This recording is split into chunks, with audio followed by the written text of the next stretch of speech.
Бодит туршлага, бодит түүхүүд. Globus podcast. За сайн бацгаана уу эрхэм хүндэт сонсогчдоо энэ өдрийн мэндийг хүргэе. За манай энэ удаагийн дугаараар Германд ер нь булинг гэд Монголд яриад байгаа тий. Булинг болон үе тэнгийн хүчирхийлээс өрчлөн сэргийлээд хамгийн үр дүнтэй гэж үздэг арга нь бол сургууль, гэр бүл, нийгмийн ажилтан хамтарч ажилладаг тийм систем байдаг.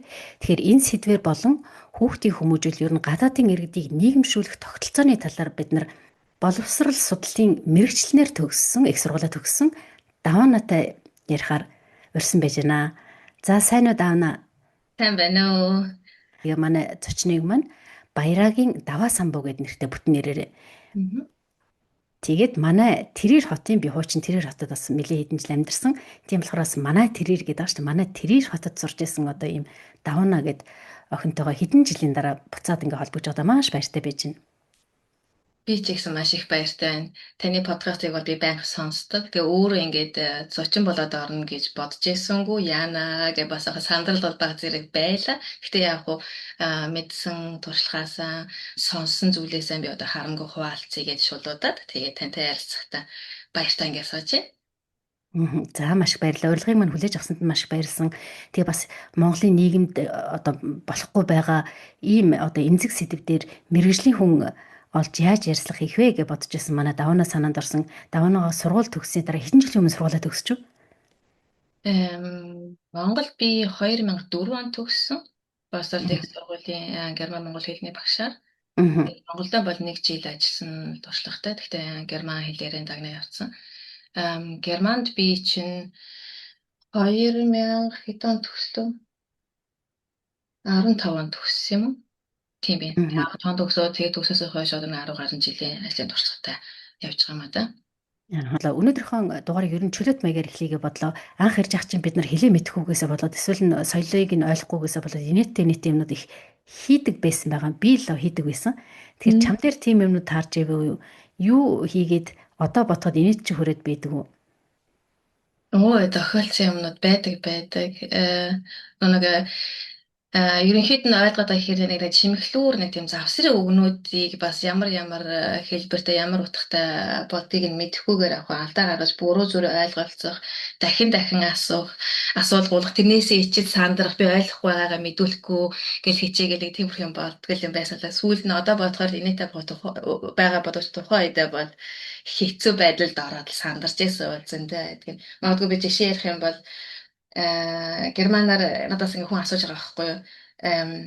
Du hast keinen Hunger.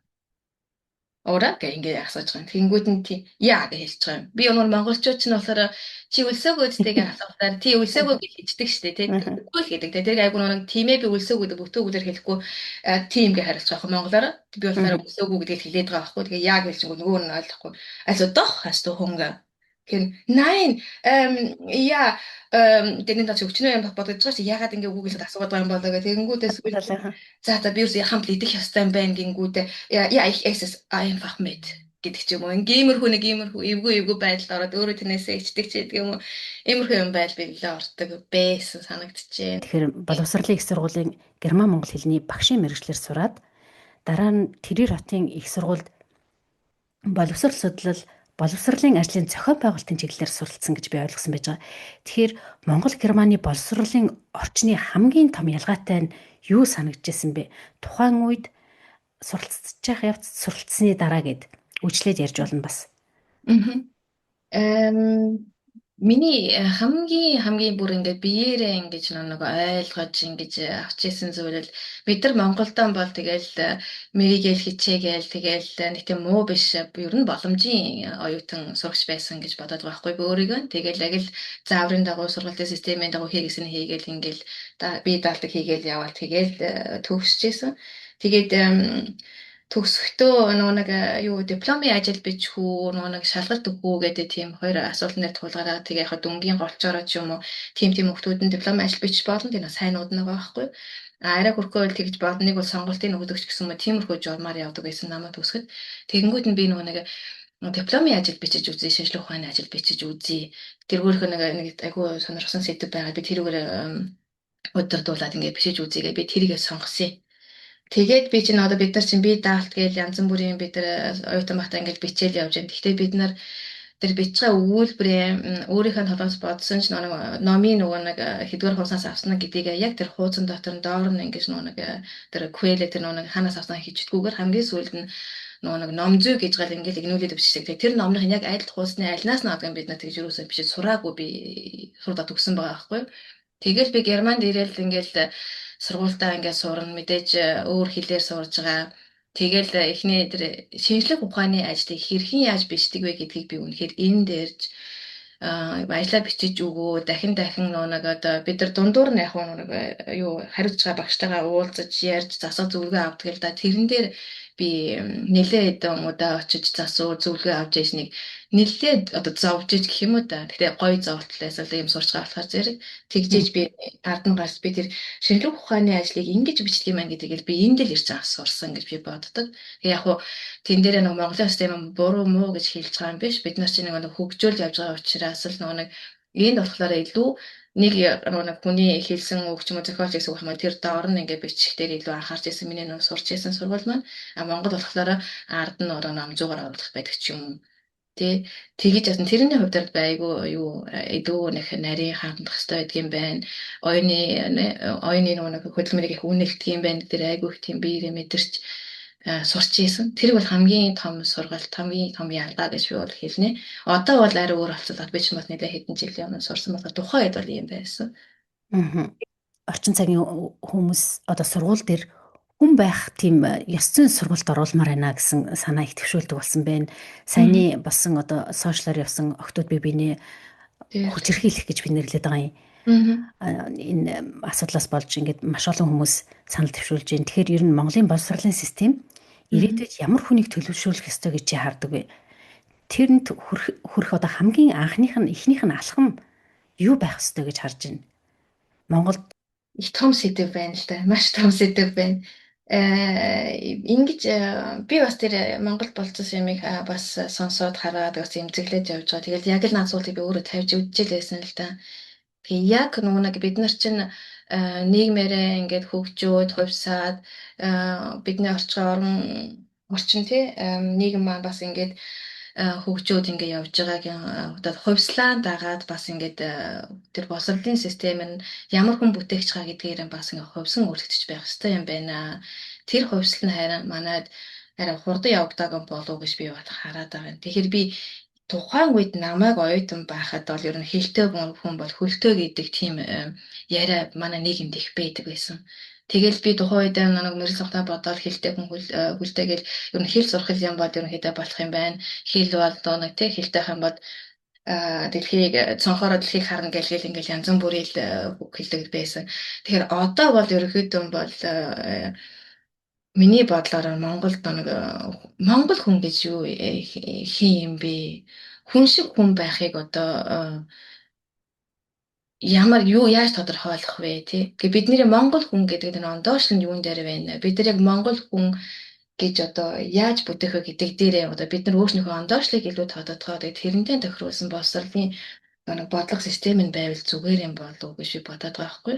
Одоо ингээд дэлхий чинь даяашлагдаад ер нь юугаар бид нар онцгорох вэ? Бид нар Монгол хүний онцлог нь юу юм? Тэрэн дээрээ илүү хандаад тэгээд Монгол хүн шиг хүн байх гэдэг дээрээ ерөөхдөө үнэ бий болгоул зүгээр юм уу гэсэн бодол зүйлийг төрөд идэг болсон байлээ. Тэгээд тэр нь тэгэл мэдээж маш олон зүйлтэй л ингээд харилцан уялдаатай байгаа л да мэдээж зөвхөн бодохын төлөө болчдөг юм бол биш тийм ээ. Бид нар хүн гэж юу н хүн шиг хүн гэдгийг бид нар тодорхойлох хэрэгтэй болчиход байна тий. Тэгэл ингээд ирэхээр чинь за бид нар урд нь ямар байсан одоо бид нар юу болчиход ямарыгын бид нар хүн биш гэж үзээд байгаа ямарыгын бид нар хүн шиг хүн гэж үзээд байгаа юм бэ гэл ингээд ямар нэгмээс болоод бид нар хүн шиг биш характер ингээд зан ингээд би нэг энэ дээрлэх тийм ээ хүчрхийлэх юм гараад байгаа юунаас болсон ямар нэгжлийн нийгмийн одоо үе шатуудыг бид нар ингээд дамжаад өнгөрчүү гэдэг юм уу тэрийг ингээд ухаад бодгол болчиход байна л да. Одоо ингээд бодоход хүүхэд байсан үеэ бид нар ингээд бодож जैन тий бидний амьдарч байгаа нийгэм маань одоо бидний амьдарч байгаа нэг нийгэм маань бас амар харьцан адилгүй айгу өөр болчихжээ тий. Одоо бид нар одоо ингээд хот суурин газарт амьдарч байгаа юм бол одоо дөрвөн хантай тий ингээд сайхан тоглог тухтай тий ингээд ханаас нь одоо халуун бүлээн ус нь гардаг ч гэдэг юм уу тий ингээд тухтай сайхан амьдарч байна.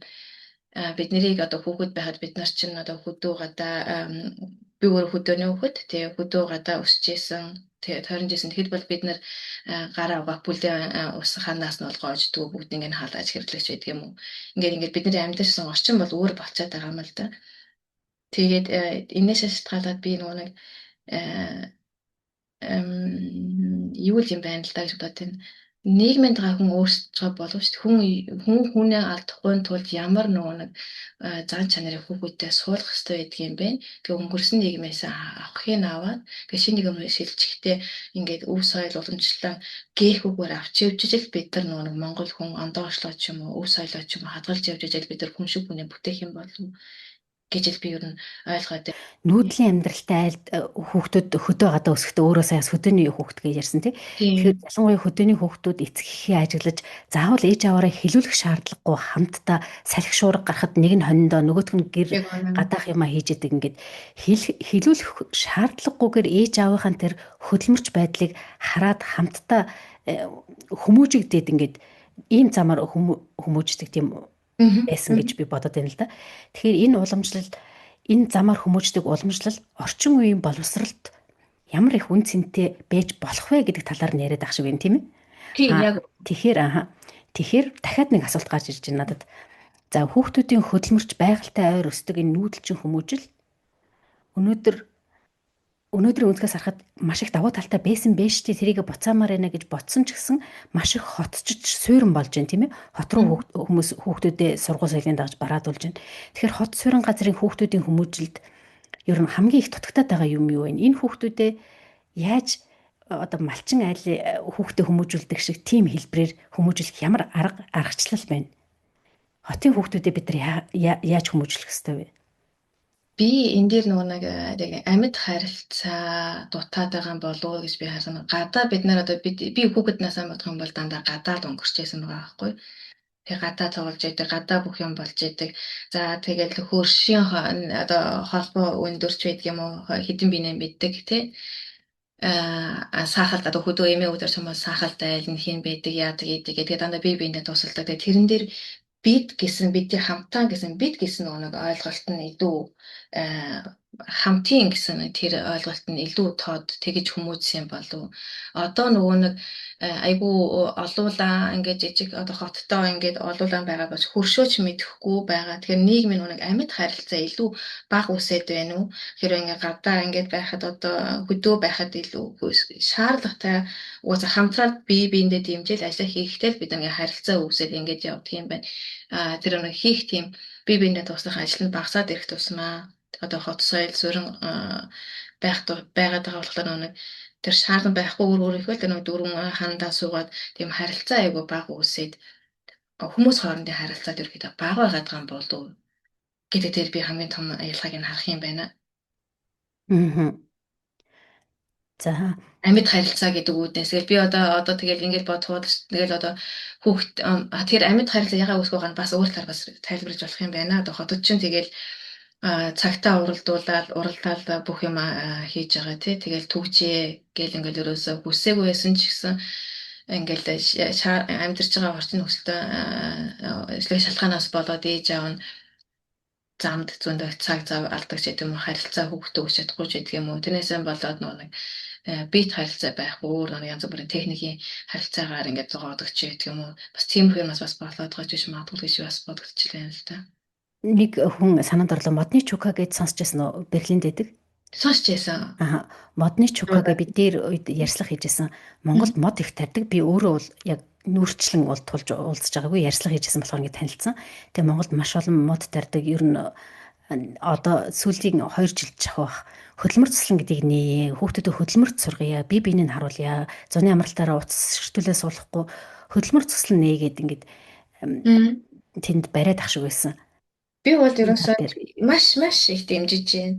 Тэгээ энийг би айгүй олон байгаасаа тэр нь нэг талын нэг бидний ондоошлоо мэдээд аавна, уламжлалаа соёлоо мэдээд аавна. Тэгээ хөдөлмөрлөд үзэн. Тэгээ тэр нэг дэлгэцийн хамаарлаасаа ингээ холдоод үзэн, эрүүл агаартай байна тий.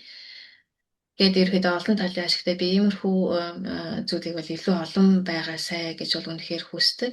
За ялангуяа би тэгээд одоо үр хүүхдээ аваад одоо Монгол руу явах юм бол мэдээж л хот сууринхээс илүү хөдөө газараа яг л тийм орчинд байлгах хийсэн гэж ерөөхдөө бүсэж хүлээдэг. Тэгэхээр ийм одон ийм зуслан сонсох юм бол би бол дуртаяа сонирхож явах юм байна. Үр хүүхдээ өгөөд явах юм байна.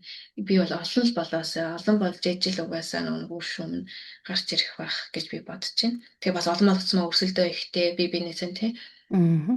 зах зээл нь гараад их гоё байх болов. Тэгээ олон ээж аав нарт одоо гадаадад амьдардаг үр хүүхдээ Монголоо гэдэг бодож ээж аав нарт их тустай байх болов гэж бодож байна. Аа. За Би бол модны чухал сонсоосэй гэж бодож байна. Би бас тэрийг анх харчаад ямар зүгээр санаа вэ? Хүүхдээ өгөөд явуулчих юм бол нэг сар монгол хэлээрээ өшөө сайхан яриад тий ярьдаг болоод юм хийж зурна мод одоо тарих гад ирсэн хүмүүс туслана өшөө юу тэнд заах бол. Тэгээ монгол хүүхдүүдтэйг найзлан гэдэг ингээд маш гоё давуу талуудтай зөндөө их гоё төсөөлөд ингээд бодсон. Тэр санааг анх харч. Тийм биш үү. Монгол хүүхдтэйгээ найзлан гэхээр чинь одоо энд ч гэсэн одоо гадаад амьдарч байгаа хүүхдүүд нь ээж автайгаа бид нар энэ амьдарч байгаа орчноос шалтгаалаад бид нар өөр хэлтэй хүүхдүүд нь яриад өсөөл байж байна. Тэр хүмүүс чинь бүгдээрээ нэг монгол хэлтэй хүүхдээ сургахын төлөө одоо ингээл явцгаад байгаа. Тэгэхээр бол Монголдо очихдоо тэгэл монгол хүүхдтэй хамт найзлаад монголоор ингээ монгол агшинд оруулах юм бол хэлнийх нь соёлын хувьд ямар амар том бэлэг болох вэ гэж бодох юм бол би бол ерөөсөө ямар гоё вэ гэж бодогдож байна. Үнэхээр гоё сонсогдож байна. Аа. Манай зочин маань охинтой тий сургуульд арай орж амжаагүй гэж би мэдээлэл авсан байж байгаа. Тэгэхээр бас нэг мэдээ сонссон байж байгаа. Хаа холоос охиндоо одоо монгол хэлийг нь заалах гад танах Дүйсэлдорф хүртэл 120-30 км руу танахаас хэдэн километр юм бол?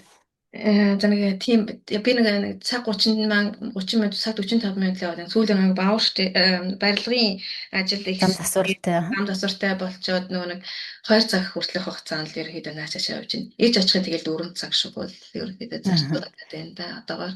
Тэгэхээр энэ сургуулийн талаар жоохон мэдээлэл өгөөд хідэн сурагчтай ямар сургууль байж гэн гэд өмнө би хатхан ярьжсэн л да. Гэхдээ би олон хүнийг сураад сонсоод Германд байгаа бас ойрхоны энэ мужууд байдаг хүмүүс ч гэсэн хүүхдэд өгөөд монгол хэл багаас нь сурахт нь одоо тус нэмэр болоосаа гэж боддیں۔ Яг тэгэхээр хүүхэд хэдэн жилийн дараа яаж би монгол хэлээ сурсан юм бэ? Миний ээж аав яаж ашгүй намайг ийшээ явуулсан юм бэ гэд баярлах учраас за би хүүхдээ 10 настай 11 настай хатан ганцаараа ингэ Монгол явуулж исэн.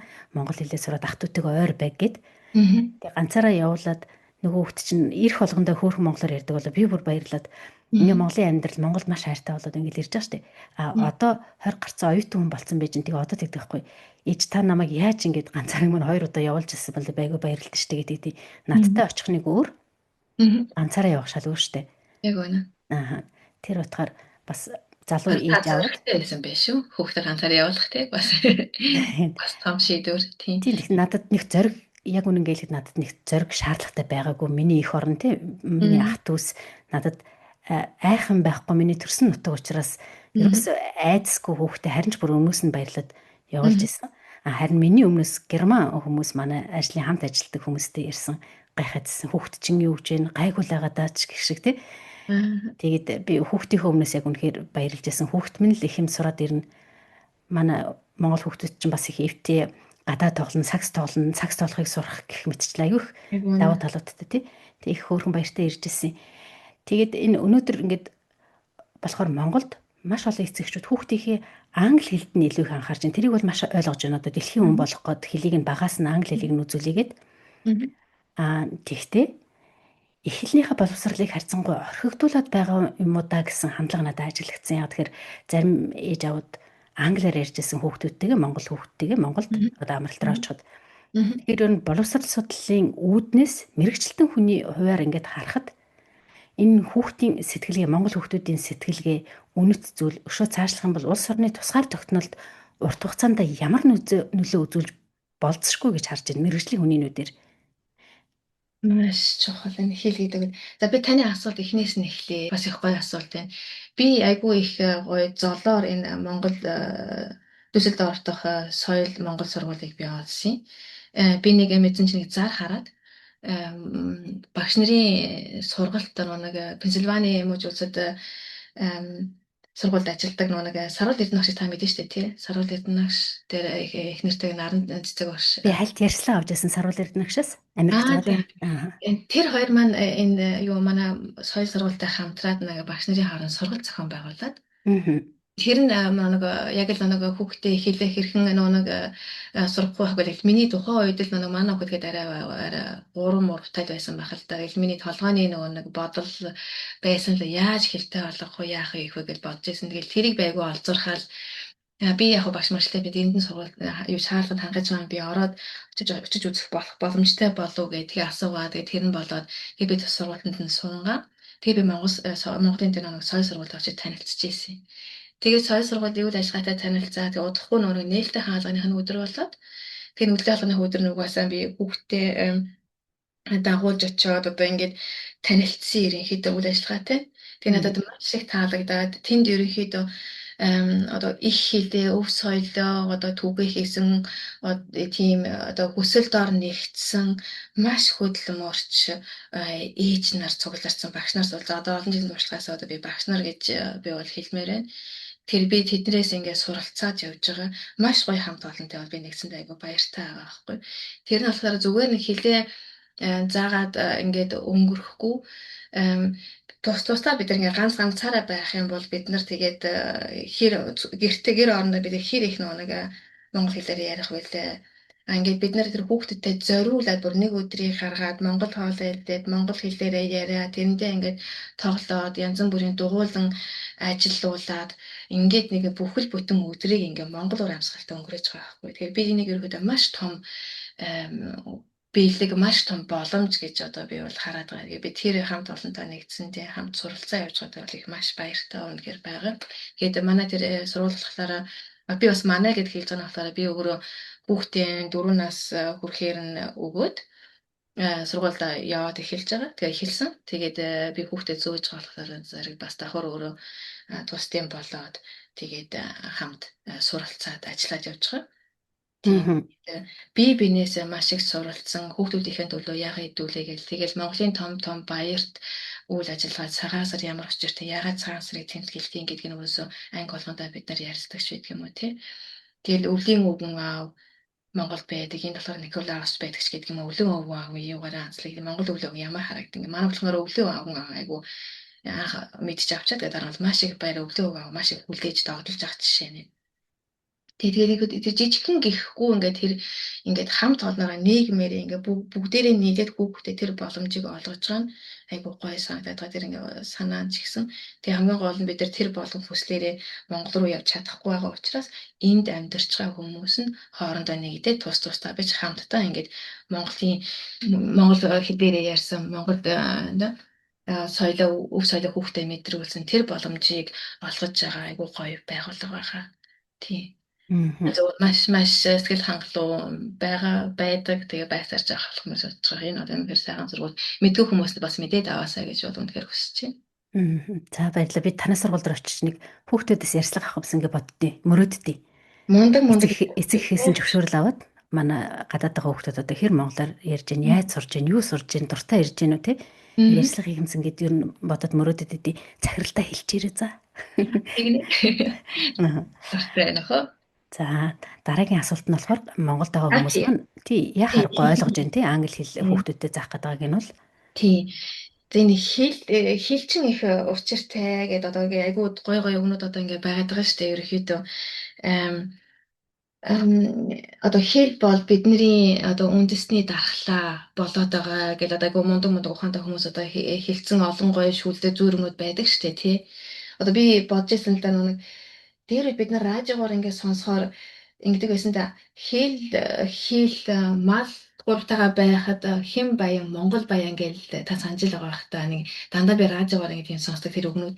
Энэ үгийг би яг сая ингээд бодож санаад орж иж байна л да. Энэ бол монголчуудынхаа дунд эртнээс дүү нэг уламжлагдсан ирсэн тэр их оронч үндэсний бахархлыг ч юм уу тэр одоо илэрхийлсэн алдартай тийм үг юм болов уу гэж бодоод байгаа байхгүй. Тэгээ хэл нь болохоор монгол хэлээ одоо юу гэдгийг эрхэмлэн дээдлэн өв соёлоо хадгалах утгыг илэрхийлээд байхад хэл гэдэг нь бол улсын хэл хязгаарыг бид нар мэдж явах хэрэгтэй ч гэдэг юм бүрэн бүтэн байдлыг хамгаалж явах хэрэгтэй ч гэдэг юм гэсэн утга агуулгыг агуулдаг юм шиг байна. За тэгээд малчин угаасаа бидний Монгол хүний монголчуудын мал амжиргааны гол их өсөр тэгээд эдийн засгийн тулгуур байсан. Одоо ч гэсэн тэгэл ноос ноолуур гэж бид нэр олон мянган малчидтай тэгэл хിവэрэл байгаа тий. Тэгэхээр энэ утгаараа бол энэ хэл гэдэг юм бол бас айгүй тэр бидний үндэстэн одоо Монгол байх, монголоор үлдэх, Монгол ондоошил тал дээр бол маш чухал юм аа гэж би ер нь боддог. Тийм утгаараа л угаасаа өөр хүүхдээ ингээл айл болох тэгэл хэлийн сургачихсан ингээл хичээгээд явж байгаа ээжийн нэгэн төлөөлөл байгаад байгаа юм л да. Тэгээд би өөрийнхөө жишээн дээр ч гэсэн яг таны хэлснийг бол үнэхээр би ойлгож байна. Хүүхдээ аваад ингээд Монгол руу явна. Тэгээ Монгол би тэр нэг хүүхдүүдээ гадны хэл ямар нэгэн гадаад хэл, англи хэл одоо ямар ч хэл өнөө сурч байгаа би бол ерөөсөө бүсгүй маш зөв сайн суралцж болно. Тэгтээ Монгол хэлээ ерөөсөө мартаж болохгүй, сурахгүй орхигдуулж болохгүй. Монгол хэл чинь сайн байж ижил гадаад хэлийг сурнаа гэж би үнэхээр хэлдэг. Ер нь тэгээ би ингэж бодоод байх өөр дөр шал яриа л та. Би ингээд гадаад оронд ирээд ингээд би тэр авахтад баяр авахтад аваасан мөн гэмээр чамд тийм нэгээ мэдээд авч байгаа. Тэгээд тэрний дараа миний нэрний эцгийн нэрний аавын нэрний өмнө бол дандаа Монгол нэр ингээд давхар явдаг юмар огуулж явдаг юм аа гэдгийг би ингээд яг одоо амьдрах тусмал ингээд мэдрэл байгаа юм л да. Тэг хүнтэй энэ тэнд ингээд гадаадд ч юм уу галт тэрэн сууж байгаа ч юм ингээл танилцал ингээл ойр зүрийн ингээл үг ярихад чинь жиханаас ирсэн ингээл угаасаа л харах үзэгдэх байдлаараа би чинь яаж харах өөр Европ хүн биш болохоор асуудаж л байгаа. Ер нь хамгийн түрүүнд асуудаг асуултын нэг л байсан л та. Тэгэхээр би Монголоос гингүү тэр хүнд би хамгийн анхны таарсан монгол нь байх жишээ нэ заримдаа. Тий. Тэгэхээр би бол монгол хүн ийм байт юм байна. Монгол хүн ийм бодож тийм байна. Монгол хүн ийм байт юм гэдэг л тэр мэдээллийг тэр хүн надаас аваад үлдэж байгаа байхгүй. Тэгээд дараачаар нь монголоор янз бүрийн сонгол би тэндэг монгол хүн таньсан ч гэдэг юм уу. Ингээд хол би тэр монголоор гадагшаа хэллэндээс алхтуулууд монголоор өгүүлж явдаг. Тэгэхээр энэ их чухлаа. Чи ямар мундаг англи хэл сурцсан, ямар мундаг англи хэлээр ярьдаг монгол хүн бэ гэдгээрээ биш чамайг монгол хүн гэдгийг чил ерөнхийдөө хүн илүү онцолж тэрийгээ чинь асуудаг. За тэгээд нөгөө нэг Монголын түүхийг сонирхдаг одоо мундаг хүмүүсээ таарах юм бол чамаас юм асуун тий одоо надаас би өшөөл юм асуудаж байсан. Тэрэнд нь би өөрийнх нь одоо өв соёл үг түүхээ мэдэхгүй тэрэнд нь хариулж чадахгүй Монгол байгаас би ичдэг байсан. Би ч өөр хүнд асуудлаа тулгарчил байсан.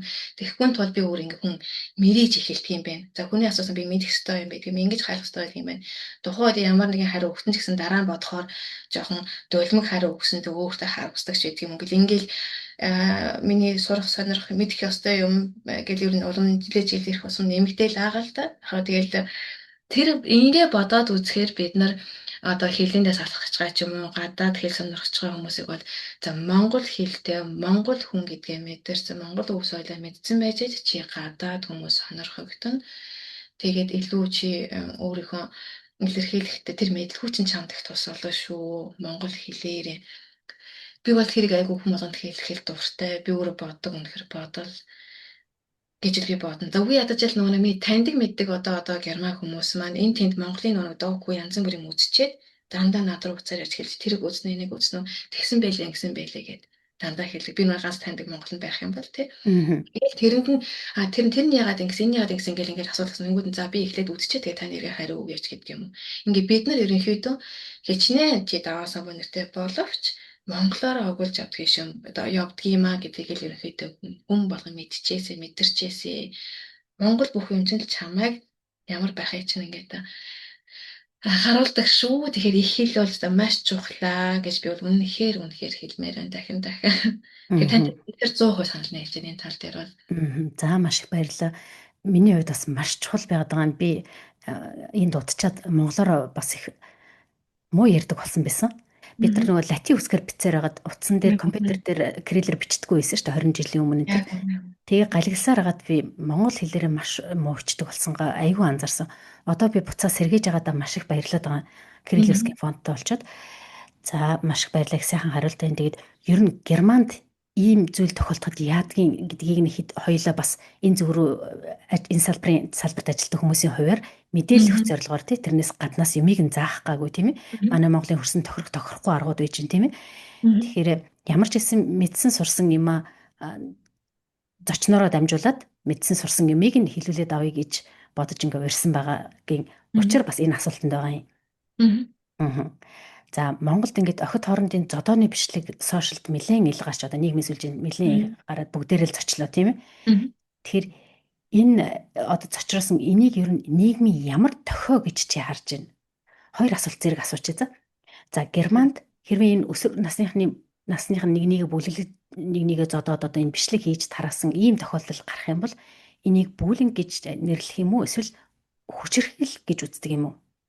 Тэрийг инээ гэд хэлэхэд би бол угаасаа бас илүүцэх байхалаа. Тэр нь угаасаа мэргэжлийн хүмүүс тэрийг чинь тодорхойлох байх гэж бодож байна. Тэр нь тийм нь ялгаж салгах хэрэгтэй байх тий. Энэ их эмзэг их хэцүү сэдвүүл юм байна л да. Энд ийм тохиолдолд Германд илүү яадаг вэ гэж суугаад байна та тий. Яг үнэ. За энэ одоо бичлэг гарсан байлаа гэх. Тэгэхээр ямар арга хэмжээ авдгийг Германд? За одоо ингээ одны ингээд анхаарал ингээ хандлаа. За нэг биш нэжгээд удаа гарлаа ийм удаа. За тэгээд тэр нөгөө нэг болсон процесс нь одоо хаана болсон, сургууль дээр болсон юм уу тий тэрнээс шалтгаалаад тэгээд нөгөө суган хүмүүжүүлэгч сургуулийн нөхцөл багш нар тий. За тэгээд сургуулийн нийгмийн ажилтан эцэг их тэгээд оролцсон хүүхдүүд гэдэг бүгдээр нь тэл одоо ярилцах хэрэгтэй гэхэд яасан одоо тухайн нэг асуудлыг одоо яах нь вэ штэ тодорхойлох нь байна тий юу болсон яасан гэдгийг нь хийж одоо тодорхойлно. Тэрнээс шалтгаалаад одоо бас тухайн иймэрхүү даалгаврын хүүхэд залуучуудын холбоотой зүйл нь Герман улсад нэг залуучууд хүүхдийн асуудлыг эрхэлсэн алба одоо байгууллага гэж орчуулах юуганд амтыг ер нь тодорхойлтыг би Монголд байгаа хүмүүстэй хэлчихье. Югендамт гэдэг бүгд яриа сурцсан болохоор тийм Монголд байгаа Германд байдаггүй хүмүүстэй ер нь Югендамт гэж ямар байгууллага байд юм бэ гэхээр Германд хүүхд залуучуудын эрх ашигыг аюулгүй байдлыг хамгаалж идэг гэр бүлд хүмүүжлийн болон нийгмийн дэмжлэг үзүүлдэг төрийн байгууллага байдаг. Тэгээ үүнийгээ Югендамт гэж нэрлэдэг байгаа юм. Тэгвэл бас зарим орнуудад Югендамт гэж өөр нэртэй бийж магадгүй тий. Тэрийг бус хүмүүстэй ингээ ойлгуулах гэж Германд байгаа монголчууд маань бол бүгдээрээ сайн мэдж байгаа. Мэдж байгаа тий. Тэгэхээр яг энэ нэг хүүхэд залуучуудын одоо өсвөр насныхын хооронд болсон одоо ийм асуудал дээр хоёул яриж байгаа учраас тэр хүүхэд залуучуудын хооронд болсон асуудлыг нь бас хариуцаж ингэж эрхэлдэг бас аал байгаа байхгүй юу тий. Тэгээд тэр талаас нь бас энэ байгууллагын дэмжлэг бас их орж ирдэг.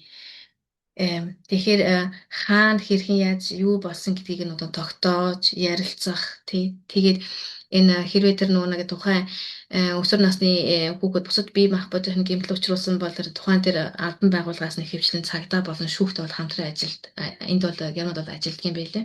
Тэгээд зорилго хамгийн гол зорилго нь болохоор шийдэх гэхээс илүү нэг хүмүүжүүлэх тал руугаа ерөнхийдөө зорьсон хандлагатай байдгийн байлээ. Тэг хамгийн ихэнд бол ерөнхийдөө тэгэл хүмүүжил ярилцлага хийх тэр асар хамгаалагчтай бас ярилцах өсвөр насны хүүхэд бол эцэг ихтэй ярилцаж нөхцөл байдлыг л тодруулаад тэгээ дараагийнх нь алах маань угаасаа гарч ирдэг. Тэгэхээр тухайн тэр зан үйлийг нэрхцүүлэн ойлгуулах гэдэг юм уу тийм асуудыг хамгийн түрүүнд хийгддэг гэж би бол харж байгаа.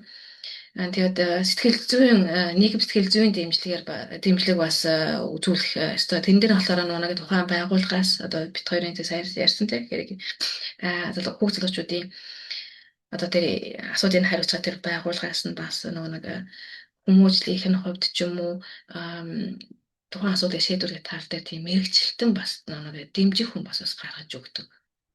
Одоо бүлтэн чиглэсэн нийгмийн ажилд нь тусаад гэр бүлийн ээж аав нар нь өөрснөөс бас шийдвэрх боломжтой байна боломжгүй байна гэдгээс шалтгаалаад ч юм уу нэг тийм мэрэгжилтэн тухайн асуудал бас гаргаж өгөх боломжтой байдаг. Тэдэр нь болохоор тухайн хүүхдтэй харьцаад яриад ээж автай нь ингээд яриад хамтаа нэг зорилгоо тавиад тэгээд түүнийгээ ингээд хугацаа тогтоогоод үргэлж даалгавар өгөө тэрийг хянаа шалгаад ахиж гарч гэнэ үү үгүй байна уу гэдгийг шалгаж явдаг бас мэрэгчлэн тэр бас гаргаж өгөх тийм тохиолдол байдаг.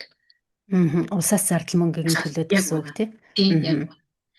За тэгээд тэр ямар хэрэгээс шалтгаалаад хүчирхийллийн одоо эсрэг сургалт Тэ уур хэлэн түрэмгийллийн бууруулах ямар тусгай сургалтууд байж болох юугаа мэддэг таны мэдэх мэдээллийн ч юм уу тал дээр тий магадгүй тэр зуршлыг нөгөө нэг ам, м, яаж одоо хүч хэрэглэхгүйгээр шийдвэрлэх аргатай одоо сурвалжлах дээр нөгөө хүүхд тал дээр ингээд ажиллах тэр талын бас мэрэгжлийн талаас нь тусалцаа бас боломжтой байдаг тийм юмд хамруулах ч гэдэг юм уу тий. Зөв яг зөв хаа. Ийм сургалт семинарууд эцэг эхтэд нь ч бас өгдөг тий зөвлөгөө өгөх. Тийм. Тэр хамгийн ихэнд миний нөгөө эхлээд яаж тодорхойлох нөхцөл байдлыг тодорхойлох нь айгүй чухал. Ээж аав нь өөрөө мэдлэгтэй юм уу? Ээж аав нь мэдэж байгаа юм уу гэдэг нь тодорхойлно. Хүүхэд нь өөрөө нөгөө нэг одоо ямар төвшин дээр байгаа өөрөө хийхээс үүдийг мэдэж байгаа мэдэх юм гэдэг нь их л ярилцах дээр ерөөг мэрэгжлийн талаас нэг тусдаг. Тэрэн дээр нь тэг нэмээд үзэх юм бол нөгөө нэг ээж аав нь өөрснөө арай боломжгүй маань тусалцаа хэрэгтэй юм бол мэрэгчлэн гаргаж өгөөд гэ хамтаа ажиллаад ингээд тэр асуудлыг давна. Тэгэхээр тиймүүд бас энэ дэр байдаг юм байлээ. Ирээдүйн одоо иргэдэл бэлтгэх гэдэг ах шиг байна тий Германд. Ёс зүйн иргэдэл бэлтгэх гэдэг ах шиг байна. Жижиг алдаа урьдчилан сэргийлсэн ийм яг уу. Түрүүнд би хэлсэн нэг зорилго нь шийдэх гэхээсээ илүү нэг ирээдүйн иргэн гэдэг утгаасаа хүүхэд гэдэг утгаасаа тийм ээ нэг юу хүмүүж талдаа илүү ингэж харж үздэг юм байна л да. Юу нь болох байгаа юун дээр нь хүмүүс гэсэн юугаа алдсан юугаа мэдэхгүй үлдсэн ингээд хүүхдүүд чинь нэг бие алдрын хөгжил ч юм уу хэл ярианы ч юм уу таны мэдгүй ямар нэгэн тэр нэг хөгжлийнхээ үе шатн дээр л явж байгаа шүү дээ хэдэн наснаас шалтгаалаад тий. Тэгээ ямар хөгжлийнхээ үе шатн дээр юу мэдэхгүй байгааг энэ тэрийг нэг мөржлөх хүмүүс нь доош тогтоогоо тэрэн дээр нь дэмжлэг үзүүлээд явна гэсэн үг байгаа байхгүй. За энэ дээр уучлаарай давна. Зарим гадаад одоо гэр бүл ялангуяа би монгол хүмүүсээс бас сонсч байсан. Одоо юугендамтын ийм тусламж байдгийн байна гэд хагасжил болоод үр дүн гарч ирнэ үр дүн гараагүй дахиад сунах жишээний ийм дэмжлэг авахаасаа айгаад ер нь маш олон гадаадын гэр бүл ялангуяа бисаа хэлсэн тийм монгол хүмүүстэй таажаас ингээд хүүхдийг ерөөсө гэрээсээ салгацдаг тийм байгууллага шийтгдэг байгууллага гэсэн тийм айцтай юм хандлага нэлээд бит юм билээ. Юугендамт мэдчих юм бол тийм хүүхдийн мань хураагаад авчна гэж ярьж байсан. Тэгэхээр тэгч хурдан юугендамт хүүхдийг нь хурааж авах уу? Би бол өвөө гэж хэлнэ. Тухайн тэр байгууллагын зорилго нь угаасаа хүн төвтэй хүнийг боломж олгох хүүхдийг нөгөө нийгмийн нэг одоо ирээдүйн нэг хүүхдийн ирээдүйг бодолцоод нийгэмшүүлээ засаад авах тал дээр нэг байгууллага байгаа шүү дээ. Тэр юугендамтын зорилго нь одоо хэрвээ тэгээд чухалчлах юм бол дахин зөвшөлт гаргахад уршин сэргийлэх хамгийн тэр гол зорилготой байгууллага гэж би ер нь ойлгодог шүү дээ. Тэгээ өсвөр насны хүүхдүүдийн хөгжлийг ямар үйл дээр ямар алдагаа тэрийг доктортой байлгах мэдээж тэр хүүхдүүдийн хөгжлийн үе шатанд нь ойлгоод за энэ хөгжлийн үе шатн дээр энэ нь чухал байдаг шүү. Энэ дээр нь алдсан бол энийг нь яваад гэх юм мэдээлэлээр нь хангах ч гэдэг юм уу тий. Тэр тухайн хөгжлийг доктортой байх тал дээр илүү анхаардаг юм болов уу. За магадгүй тэгээд буруу үйл хийгээд хүчирхийлэл үлдээд байгаа хүүхдийг болохоор ямар нэгэн урт хугацаанд мэдээж тэрсэн богино хугацаанд биш урт хугацаанд яаж хэрхэн өөрчлөх тал дээр илүү ажилтдаг юм болов энэ дээр айгуу цогц үйл ажиллагаа явуулдаг байгууллага гэж би үл ерөөдөө хардаг. Нээс гүйж ирээл одоо асар хамгчаас нэрээд хүүхдийн булааж аваад байгаа юмыг бол би бол тэгж бодохгүй тухайн байгууллагын зорилго нь ийм нийгэмлэг тусалсан хүүхэд төвтэй байгуулга учраас тэгэхээр би бол тэгж бол буруу ойлгогдсон болов гэж бодож байна. Хамгийн гол нь энэ дээр нэг зөв ойлгоо олцох тийм харилцан ярилцаа ч юм уу дутсан болов тийм болоод иймэрхүү юм буруу ойлголт явагдсан болов гэж би таамаглаад байна л да. Хүн яадгийг ингээд нэг өөрснөө нээлттэй байгаад асуугаад тий. Тэгэхээр яад ингээд мэдээлэл бас дутсан болов гэж л би бодож нэмсээ цаанаас нь угаасаа мэрэгчлэн ирээд тайлбарлаж хэлж яриад ингэдгийн тэгдгийн юм зоригтой ингэдгийн ингээд хамтан ярилцаж тэр хүүхдийг одоо зөв замд нь арга барилын ингээд ярилцсан шийдвэрдэг шүү дээ тий зорилгыг чи их толгой шаардсан юм тэнд ерөөдөө байдаггүй дандаа хүн чинь хооронд хайр за тэр хүүхд нь өөрөө зориг зөвшөөрж ээж одоо шилхий бол нэг энэ одоо ингээд Монгол гарсан жишээлэр ингээд бодох юм бол буруу хийсэн зөв хийсэн ингээл талцаар байхал юм ярьж л байна л да. Тэгэхээр энэ дээр чинь хүүхдийн өөр нь ухам сурлуулаад тэр хүүхэд хэрвээ өөрөө бүсэх юм бол эвлэрүүлэх хүртэл алхмыг хүртэл зааж өгдөг ч гэдэг юм уу. Тийм бас бодлогод бас байдаг шүү дээ. За ялангуяа нэг сургууль дээр болж байгаа ч юм уу сургуулийн нийгмийн ажилтнууд ч гэсэн сургуулиар гарсан маргаануудыг ингээд зохицуулаад тус нь яриад сүлд нь эвлэрүүлдэг ч гэдэг юм уу те. Зөв зөв. Юм ойлгомоос явдаг. Тэр тал дээр нь хүртэл нэг хүүхдийн сэтгэл зүйтэй нэг харцгаад энэ хүүхдүүдэд тэрийг хийхэд бэлэн биш өнөө гэдэг мэржлийн хүмүүс нь ажиглан ярина тий. Бэлэн биш бол их тулгын шаардахгүй ч байдаг юм уу тий. Гэх мэржлэнгээ дандаа нэг харилцан ярилцсан нэг ярьж ажил хамтын шийдвэр гаргаж зорилгоо тавьж тэрнийхэн дагуу ажилладаг болохоос биш нэг хүн ирээл танаа бүтээх ёстой гэдэг юм гарахгүй те чинь асар хамгаалж байгаа ойр байгаа ээж аавтай нь ярилцчихэж хамтын шийдвэрээр л бүх юм бий болдог гэж бол би бодоод байгаа. Энэ байгууллагыг бол ерөөсөө маш их хэрэгтэй байгууллага гэж би бол өөрөө хардаг. Тэгээ Монголд иймэрхүү байгууллагууд төрийн биш юм гэхэд бас хувийн айгу хүүхдүүдтэй байгууллагууд бол мерсер ингээд проектууд байдгийн байлээ би сонсч байсан. Тэр байгууллагууд нь одоо ингээд айгу том болоосаа хүмүүс айгу тийм тэр байгууллагын тэр мэдгүй мэдээлэл авдаг байгаас ээж аавд өөрснийгөө нэг мэдлэгжүүлдэг байгаасаа хүн мэдэхгүй ээж болно мэдхгүйгээс юусаа айхгүйгээр мэдхийн төлдөө явдаг байгаасаа хүүхдтэйгээ хамт суралцдаг байгаасаа гэж би бодож байна. Бид нарыг одоо угаасаа би одоо дайлангуй ээж болсноос хойш гэдэг юм уу хүүхэд нэг өөрөө нэг заавартаа ирдгүү харамсалтай юм л та. Яг л дахаал ингээл нэг нас их носогт нь ингээл тохируулаад ингээл ойлгох гол хичээгээд явж л байгаа байхгүй. Тэгэл ийм болдгийм байна, энэ үе болдгийм байна. За өсвөр насны дээр нь хамгийн нэг чухал хэрэгцээ нь юу гэдэг юм бол тэрэн дээр би юуг анхаарах ёстой юм болооч гэдэг юм уу. Тэр тал дээр би ээж аавуудыг илүү өөрийгөө одоо суралцаасаа, цаг гаргаасаа ингээд тиймэрхүү янз бүрийн мэдээлэлд оролцоосаа, мэдгүй юм мэддэг авдаг болоосаа, хүүхдэд харилцахдаа яаж харилцахыг мэддэг болоосаа хуцаас битгий яадаг байгаасаа гэж би бол үнэхээр хэлмээр байна. Манайхан ч нэг ингэдэг штэ уут нь бодоод яцсан бодоод байдаг гэдэг биш. Одоо бид нар чинь одоо түрүүнд ингээд хоёлаа яасан штэ бид нар ч өөр орчинд өсөжсэн. Одоо нэг чинь одоо өөр ингээ хот суурин газар өсөж байна. Тий. Тэгэхээр чи нэг өсөж байгаа орчин өөр болохоор эдний хүмүүжил арга барил нь бас дагаад өөр болох ёстой юм байна л да. Тэрэнд бид нар би өөр ингэж өссөн учраас би болоод այսօр чи болох ёстой гэдэг тийм хандлага хандахгүйгээр ээж аав нар маад өөрөө юу яах ёстой юм байна л да. Байнга суралцах хэрэгтэй. Бүр хүүхдтэйгээ хамт суралцаад магадгүй ээж нь мэдэхгүй нь хоёулаа хамт суралцъя гэдэг юм уу тий. Тэгээд явуулах зүгээр юм илүү нээлттэй харилцан ялцаж ойлголцоход айгүй чухал юм болов уу гэж би ерөнхийдөө бодоод байна.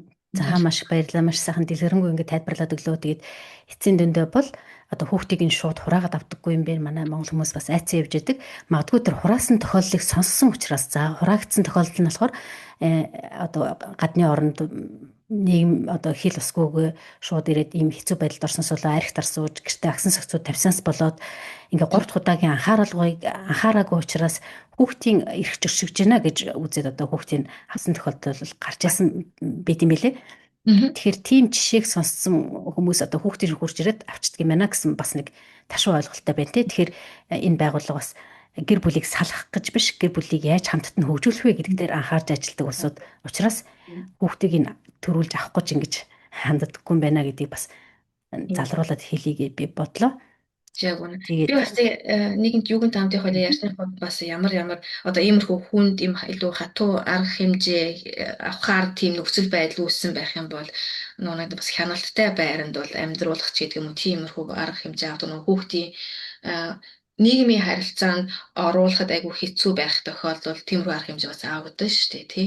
Тэгэхээр тухайн нөхцөл байдлаас шалтгаалаад нэг ямар нэгэн байдлаар өөр бусад хүнд хохирол учруулахгүй гэдэг үгнээс л гаргаж байгаа шийдвэр болохоос биш ямар нэгэн хүний эсрэг бөгөөд ямар нэг юмний төлөө гэсэн юм бол байхгүй дандаа хүний эрх ашигын төлөө ерөнхийдөө явж идэг л гэж би ойлгоод байдаг. Тэгээд бас нэг өсвөр насны одоо хүүхдэд чинь бас нэг нийгэмшүүлэх үүднээс одоо хариуцлага өөрүүлэхүүднээс гэдэг юм нийгмийн нэг ажил бас хийлэгдэх шүү дээ тий. Тэгэхээр ухамсараа ойлгуулахын одоо тэр нийгмийн ажил гэдэг нь одоо айгүй энгийн практик талын ажил байдаг ч юм уу хэлэх юм бол нэг олон нийтийн парк тоглоомын талбайд цэвэрлэгч гэдэг юм уу тийм хог түүд цэвэрлэгч гэдэг юм уу за өөр үедэг үлээдээ тэр нь шийтгэл байгаад байгаа байхгүй нэг манайхан ээж авийн шоронд хойр наач яасан зэрлэг хүүхдвэ гэл ингээд яриад шүү дээ яг үнэн тийм шийтгэл гэдэг нь хамгийн гол нь тэрийг нь засаж залруулж байгаа хариуцлага хүлээлгэх гэдэг. Энэс биш нэг шийтгэхэд чи муу гэдэг чигээд зэвслээд байгаа даа биш. хамгийн гол нь хариуцлага хүлээгээд тэр хийсэн үйлдээ ойлгоод хариуцлага хүлээх тал дээр ингээд иймэрхүү ажлыг бол нийгмийн ажил одоо социал штунд нийгмийн ажил тий нийгмийн ажлыг одоо хийлэгдэх бас систем бол энд байдаг. Тийм байлээ. Тэг хамгийн гол нь тэр нь бас заавал тиймэрхүү хогц зэрэг түүхч биш бас нөгөө тэр юу гэдэг нийгмийн тэр байгууллагуудад туслахаар бас байдаг шээ тий. Тийм газар ч юм уу. Асар хоол унданд туслах шийдэг хүмүүс ярих тэгээд одоо хүүцэрлэгийн байгууллагт шийдэг юм гээд ингээд олон төрлийн бас тийм хүмүүжүүлэх гэдэг шүү дээ бас тэнцтэй хүмүүстэй харьцуулаад тийм бас ажиллаар хүүхдийг бас хүмүүжүүлж аавна. Тэгэхээр энэ юу юм бэ их учиртай юм шиг байгаа юм аа. Хүн болгонд ингээд алдаа гарч учраас шийдэг. Энийг засаж асуулах ёстой ч гэдэг юм ингээд ийм хоёр ингээд туйл руу бас байж болохгүй юм байна л да.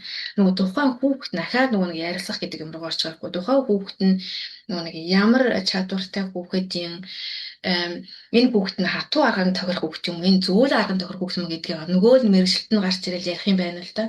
За энэ хүүхдийг жоохон ингээд айлгаад ингэх юм бол юм сурах юм байна. Айдсаасаа сурах чиглэлтэй. Тэгэх юм бол тэрнээ шийтгэлж байдаг юм аа. Ингэх юм бол тэрийг хийхгүй одоо ичих одоо гимших тэр мэдэрн амар хүмүүс ихгүй тул хүүхэд тэрнээсээ ингээд сурдаг хүүхэд байхад бол зарим нь болохоор зэрэг нүг хайрл инэрлэлээр иржлэх юм бол тий өөршөө чамаш боломж олгоё чи ингэх юм бол ингэ сурах юм тэрүүгээр илүү нэг сурдаг шийдэг юм гээд тухайн хүүхдээсээ хүнээсээ шалтгаалаад тэр нэг авах хэмжээ нь бас өөр байдаг юм шиг. Тэрнээс тийх ёстой, ингэх ёстой гэсэн тийм туйл юм бол ерөөдөө байдаггүй. Нөгөө л тухайн хувь хүн нь ямар хүн бэ? Тэр хүнийх чадвар чадамж нь хаана байна? Хүүхнийхээ ямар шатан дээр байна гэдгийг л заавал харж иж зөв буруу юу гэсэн шийдвэр гаргах хэрэгтэй юм шиг санагдаад байна. Тэрнээс манай шийдэх ёстой нэг бол тасаж авах ёстой гэдэг юм туйлбаргүй байж нэг тал руугаа биш. Тухайн хүн дээр ажиллаж ижил нөгөө мэрэгжлийн хүмүүсийн сайн ажиглаж харж ижил шийдвэр гаргуулах зөв юм болов уу гэж би ерөөдөө бодоод байгаа шүү дээ.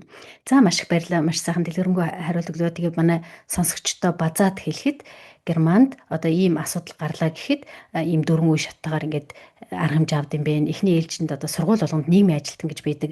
Сурагч одоо нийгмийн ажилтантайгаа нэр дуртахгүйгээр нийгмийн ажилтан тэр хүүхдийг хамгаалах үүднээс нэрийг нь эхлээд зарлахгүй ингээд эцэгтэй ярилцаж дараа нь нөгөө зодсон зодуулсан хүүхдүүдтэй гээд нийгмийн ажилтан багш нар сургуулийн захиргаа за бүр болохгүй бол цаашаа ингээд мэрэгжлийн байгууллага руу бүр гэмтэл учруулсан занал хийсэн ийм тохиолдолд бол цагдаач оролцох ингээ хэрэгтэй байдаг юм байна гэдэг ингээ манай зочин сайхан тайлбарлаад өглөө.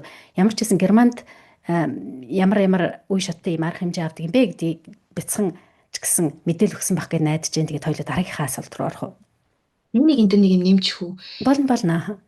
Энэ нэг бас энд айгу тийм олон тийм нийгмийн тийм компанид ажлууд их явагдаад байдаг шүү дээ тий. Сургуулиуд дээр одоо энэ өсвөр насны хүмүүс нэг болохоос нь өмнө яаж урьдчилан сэргийлэх вэ тал дээр яг зөв. Энэ нь болохоор одоо миний сайхны нэг сонсон зүйл гэвэл яг өөрөө буруу замаар явж байгаад хэрэг түүхт ороод шийтгүүлсэн тий шүүхийн байгууллага шийтгүүлсэн хоригдсон гэдэг юм тэр хүмүүс нь өөрөө хүмүүжиж ухаарч гарч ирээд тэр нь өөрснөө одоо сургууль тэр одоо өсвөр насны хүүхдүүдтэй ярилцлага хийгээд өөрийнхөө туршлагаас ярьдаг тэгжээж нөгөө хүүхэд чинь илүү тэрийг нь ойлгодог ингэх юм бол ийм болдго юм гэдгийг мэддэг ч гэдэг юм уу тиймэрхүү компани ажууд их болдог ярилцлагууд их болдог за цаг хүүхэд нь бас ирдэг. За ингэм бол ийм юм бол ингэж хамгаалах хин тэгтэр мэдээлэлээр хангадаг.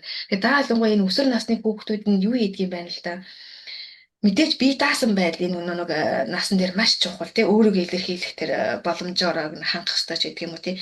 Бас найз нөхөд нийгмийн харилцаа айгуу чухал. Тэрэн дээр нь одоо илүү анхаарал хүлээн зөвшөөрөх хэрэгцээг нээж эсгүүд нь хангах гэдэг юм уу. Тэгээ бас нэг аюулгүй байдал мэдээж бас чухал. Тэгээ танин мэдэх юмыг мэдгүйгээсээ болоод ч гэдэг юм уу ямар нэг үүдэл хийж байсан гэдгээс нь ангад анхаарад одоо өрчлөн сэргийлээд тухайн байгууллагууд нь одоо сургуулиудыг хүртээ ирж ингээ хүүхдүүдтэй ингээ ярилцлага хийж ингээ бүр ярилцдаг. Тэр нь нэг сургуулийн нийгмийн ажилтан бас зохион байгуулдаг бас тиймэрхүү бас юм урьдчилан сэргийлсэн аргууд байдаг болохоос нь өмнө зүгээр мэддэг мэдээлэлээр хангадаг бас юмнууд бас байгаад байгаа шүү дээ. Тэгэхээр энэ яг зөв маш их байдаг тий айгүй их олон байгаад байна.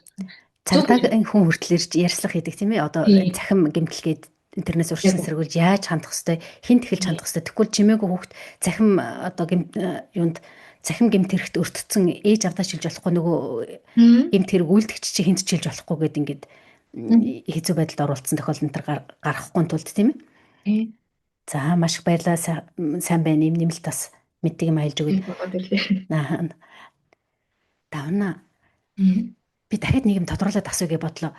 Бид нар ингээд Монголын нийгэмд нэг өөр байдаг штэ. Хүүхдээ одоо загнах ч юм уу, заримдаа гар хүрдэг байсан.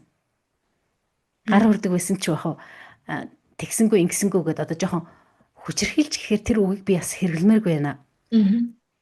Энэ чиглэлээр ер нь ямар сургалтууд байдгийг, ямар аргууд байдгийг одоо хүч хэрэглэхгүйгээр хүүхдтэйгээ харьцах гэж хэлэх юм уу? Чиний сурсан мэдсэн зүйлээс ямар зөвлөгөө бидэнд өгөх вэ?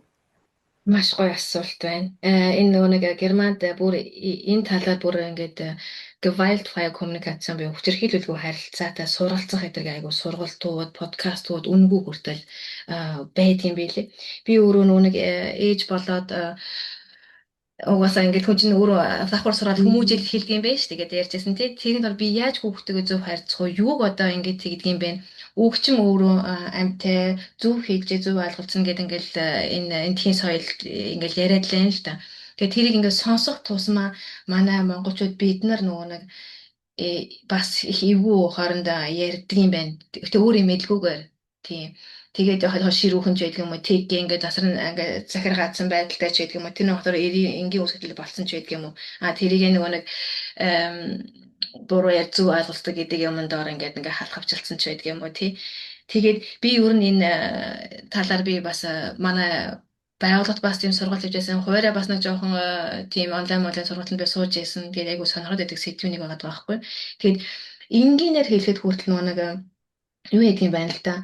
Одоо насныхаа ангилд хүүхдтэй ингэж хайрцнаа. Тэгээ хүүхдийг нөгөө нэг битгий тэгэлдээ битгий ингээ гүүгээ дайлда болоо чи битгий гэлээ мархан гэж хэлдэг шээ дандаа тий болиулах гал.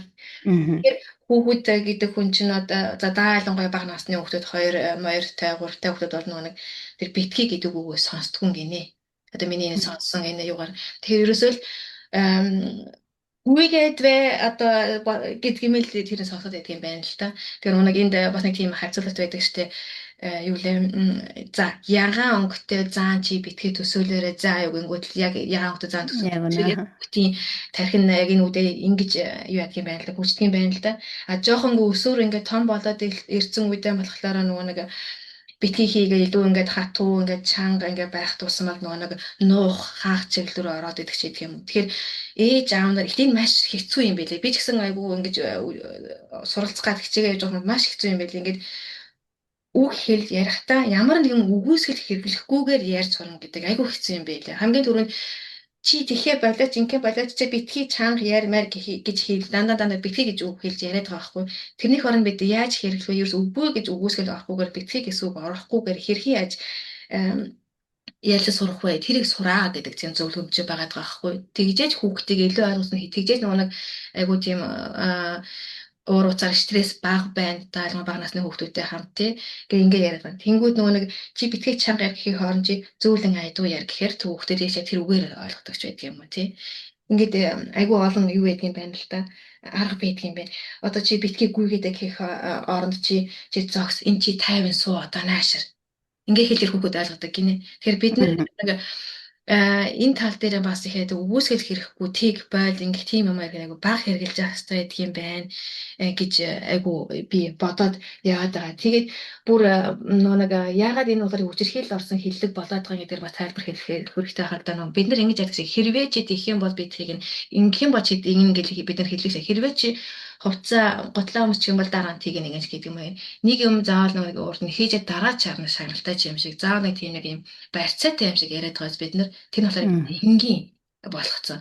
Энийг бас энд одоо тэр миний дээр сансан сургалт юм дээр болохоор юу яадаг юм байна л да.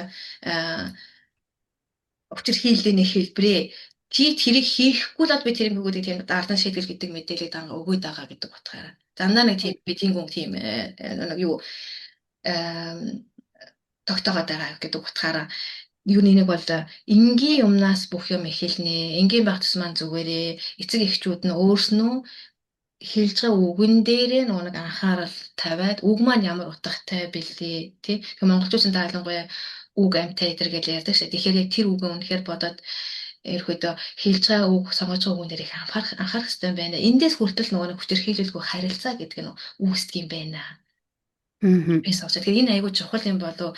Тэгээ би одоо суралцаад явдаг л та ингээд бүгдгээ яг өглөө чинь тэгэл яараад ажиллаа явахгүй чи тэгээ чи ингэж битгий тэгээд л ингээд агэл ингээд юм. За заримдаа ингээд мэдэрсэн үедээ тогтцоо за юу гэж хэлэх үгээд ингээд айгүй их боддог болдгийм байлээ ингээд хичгээд байхад. Тийм байна. Тэгэхээр би нэг их чухал юм болов. Тэгээ хүмүүс энэ талаар сонирхоосай тэр үнэхээр үн төлбөргүйгээр подкаст хүртлийн талаар байдаг юм байлээ. Их мэдээлэл авах боломжтой. Бүр ном зам тохиомлол гараад ирсэн байдаг юм байлээ. Монголд би бас одоор мэдсэн бол байхгүй. Тий. Тэгэхээр энэ бол айгүй өдөр одоо Wi-Fi коммуникац маш их чухал. Тэгээ би нөгөө нэг янз бүрийн хэцүү харилцаан дээр бас ордог гэдэг ажлын төрлийн хувьд гэж яриад тэрэн дээр бас маш хэрэгэлдэг. Зарим нөгөө нэг жоохон төрөнгийн дүү бас хүн байна шүү дээ. Тэгээ бас нөгөө эмэгтэй хүнээр юм хэлүүлэх сонирхолгүй нөгөө тухайн ирсэн орноор сонсчихлаа. Тэр хүнтэй би яаж харьцах уу? Сонсох гээд тэр хүсээд байгаа юм хэлэхгүйгээр би яаж хэлж болох уу? Ямар нэгэн чамд тийм мөнгө тийм болохгүй гэж байна гэж ихэд үгүй гэдэг үг орлого би яаж хэлэх үү гэж ингэж бодох жишээ нэ болж байгаа байхгүй. Тэр хүн зөөлөн болгож хэлэх. Тэгэхээр үнэл тэрүүгээрээ л үгүй гэдэг үгээр тэр хүмүүс нэг ингээл хүн ямар нэг ууртай уцаартай ямар хөл дээр босон шалгалт хүн чинь янз бүрээр хүлээж аваа шүү дээ. Яаж хэлсэн гэснээ тэр хэлж байгаа үг нь сайн боловч тэгэхээр тэрэндээ бодож эндээ хүчирхийлгүй харилцаа алхам тутамдаа бид нар бодох юм бол үгэн дээр их анхаарах хэрэгтэй. Тэгвэл гүйцэл бах хэрэг гэж хэлдэг юм байна. Тэгээ их олон үйлчлэлүүд бас байдаг юм гинэ. Маш суралцмаар зүйл сонсож байна. Би төсөөлөл бодчихлаа. Би хүүхдтэйгээ яаж байлаа гэд. Яаж ханддаг вүлээ гэд хандж байсан бол гэд. Нэг зүйлийг тодруулж асууж болох уучлаарай давна. Надад нэг анзаарчихсан зүйл манай ээж аваад чамайг тэхгүй бол тэгэн шүү гэж тэгсэн мөртлөө нөгөө хүүхэд нь одоо тэр хүссэн зүйлийг хийгээгүй шүү дээ. Тэгсэн мөртлөө чамайг тэхгүй бол тэгэн шүү гэсэн тэр тэгэн шүү гэсэн юм хийхгүй ингээ өнгөрүүлээд идэг. Тэгэхээр нөгөө хүүхэд чинь ээж аваагаа одоо нөгөө нэг эрмс нэмэн болохгүй гэхэр чинь одоо юу? Тэр үг нь үн цэнэг болчих байгаа байхгүй юу? Үн цэнэггүй болоод за хэлжлээ дээж тэгжлээд ингээд ийм байдал руу орохгүй тулд явах хэрэгтэй байна. Тэгэхээр нөгөө нэг ээж аав нь өөрөө нөгөө нэг хийх юм аа, өөрхөд чадах юм аа үнэхээр хүүхдэд хэлнэ байхгүй. Худлаа ингээ хоосон нөгөө нэг тийм юм байж болох болчиход байгаа байхгүй. Тэгэл нөгөө нэг ямар нэг хүчирхийлэлгүй хийхэд нь одоо тэрийг одоо ихнийхтэй за ээж нь энийг нь хийчих юм бол ингээ чам маш их баярлал болно. Чи ээжтэй бүх ээжигээ аав хүүхдүүд нь баярлуулах айгуу сонирхол хүүхдүүдээс байж болно шүү дээ тий. Ээж нэстэй айгуу ядраад ирлээ. Минь хүү тэр хөл ээж нэстэй айгуу их баярлнаач гэдэг юм. Заавал хэрвээ их юм бол ингээд их юм гэж хэрэглэхгүй тул ээж анааш өөр хүүхдээ таньж тиймэд юунд дуртай гэн ээж нь тэгвэл их болно ээжтэй баярлах дуртай ч юм уу тэр мэрийг хүүхдээ нэг ажиглаад мэдсэн бол тийм аргаар л яана гэхээс биш тэгэх юм бол тийм гэдэг. Тэгэхээр даалангуй иймэрхүү юм дээр хэлсэн үгэндээ өөрөө хүрэхгүй байх юм бол тэр чинь тэгвэл буруу үлгэр дуурал ингэж болдог юм байна. Энийг чухал юм аа. Тий. Ээж аав би өөрөө тийж хэлсэн. Би ч амдаа ээж аав өмнө хүлээсэн амлалтанда хүрэхгүй байх юм бол таа ч гэсэн тэгдэг шиг гэвэл би юу гэх вэ гэдэг юм аа тий. Тэгэхээр өөрөө энэ дээр нөгөө наст бэнд хүрсэн хүмүүс өөр хариуцлагатай хандах гэж байгаа байхгүй юу? Үгээ хэлэх юу гэж хэлэлцэхгүй хэрэг алдаа гаргах юм бол алдаагаа үнэхээр ээж нь тэгж хэлсэн үнэхээр мартсан бай сануулсан байлаа. Дараа нь хоёрын тэгвэл хамтаа хий. Ээж нь тэгсэн мэрис гэдэг юм. Алдаа гаргаж болно шүү дээ. Бид нар заавал перфект байх алга бүгд тийм ээ. Тэгэхээр тэрийг хүлээн зөвшөөрөөд за тийм байх. Тэгвэл хоёулаа ерөөсөө ингэж гэдэг юм. Дахиад дараагийн дээрээ тэрийг хийж өөрөө чадах юм яг л хүүхдэд амгалдаг шүү гэдэг юм аа тийм. Бодлоо хоосон биш юм уу. Тэгэл жоохон ингээл анзаараад эхлэхээр зэрэг л аяараа болдог. Тэгээд хоорондын харилцаа айгу гоё болдог тий. Та ялангуяа өсвөр насны дээр ингээ хүмүүсийн тэр хэлж яриад байгаа юмн дээр нь би дах байдал айгу том бол ээж та ямар уйтгаартай тэгдэг гэл ээж нөгөө өгүүлэхээр тэгдэг. Тэрэн дээр илүү л нөгөө нандин холбоотой тэрэн дээр маш ирнэл ойр байх хичээх хүүхдээс сонирхтой юм сонирхож ижил хүүхдээ ингэж ойр байгна гэхээс хорилтоор шахалтаар шийтгэлэр ч юм уу ер нь л улам холдуулдаг итгэн байлдаг ярхан байлдаг ч гэдэг юм уу гэдэг л зөвлөгөө ирэхэд ярьдаг юм байлээ. Энэ гэрч гэсэн ер нь нээлттэй байх, ил тод байх, чадгүйсэн тэргийн хэлэх гэдгийг хамгийн гол нь үгийн сонголтын дээр их анхаарах юм байлээ. Тэгээ энэ их гоё юм байлээ. Сонирхоод үзэх бол зөв ингээд харилцаа дахиад нэг жишээ орж ирж байгаа. Жишээлх юм бол нэг айлын хүүхэд нь уцаараа их орлоодсэн чинь чамайг ингэж их уцаар орлоод ивэл уцыг чинь шидчихэ шүү гэж хэлсэн байна л да. Тэгээ нөгөө хүүхэд одоо уцын маань ээж маань шидчихнэ гэсэн гээд тэгээ ээж нь шидэж чадахгүйгаа мэдж байгаа мөртлөө тийм үг болоод шинхэх шаардлага байгааз.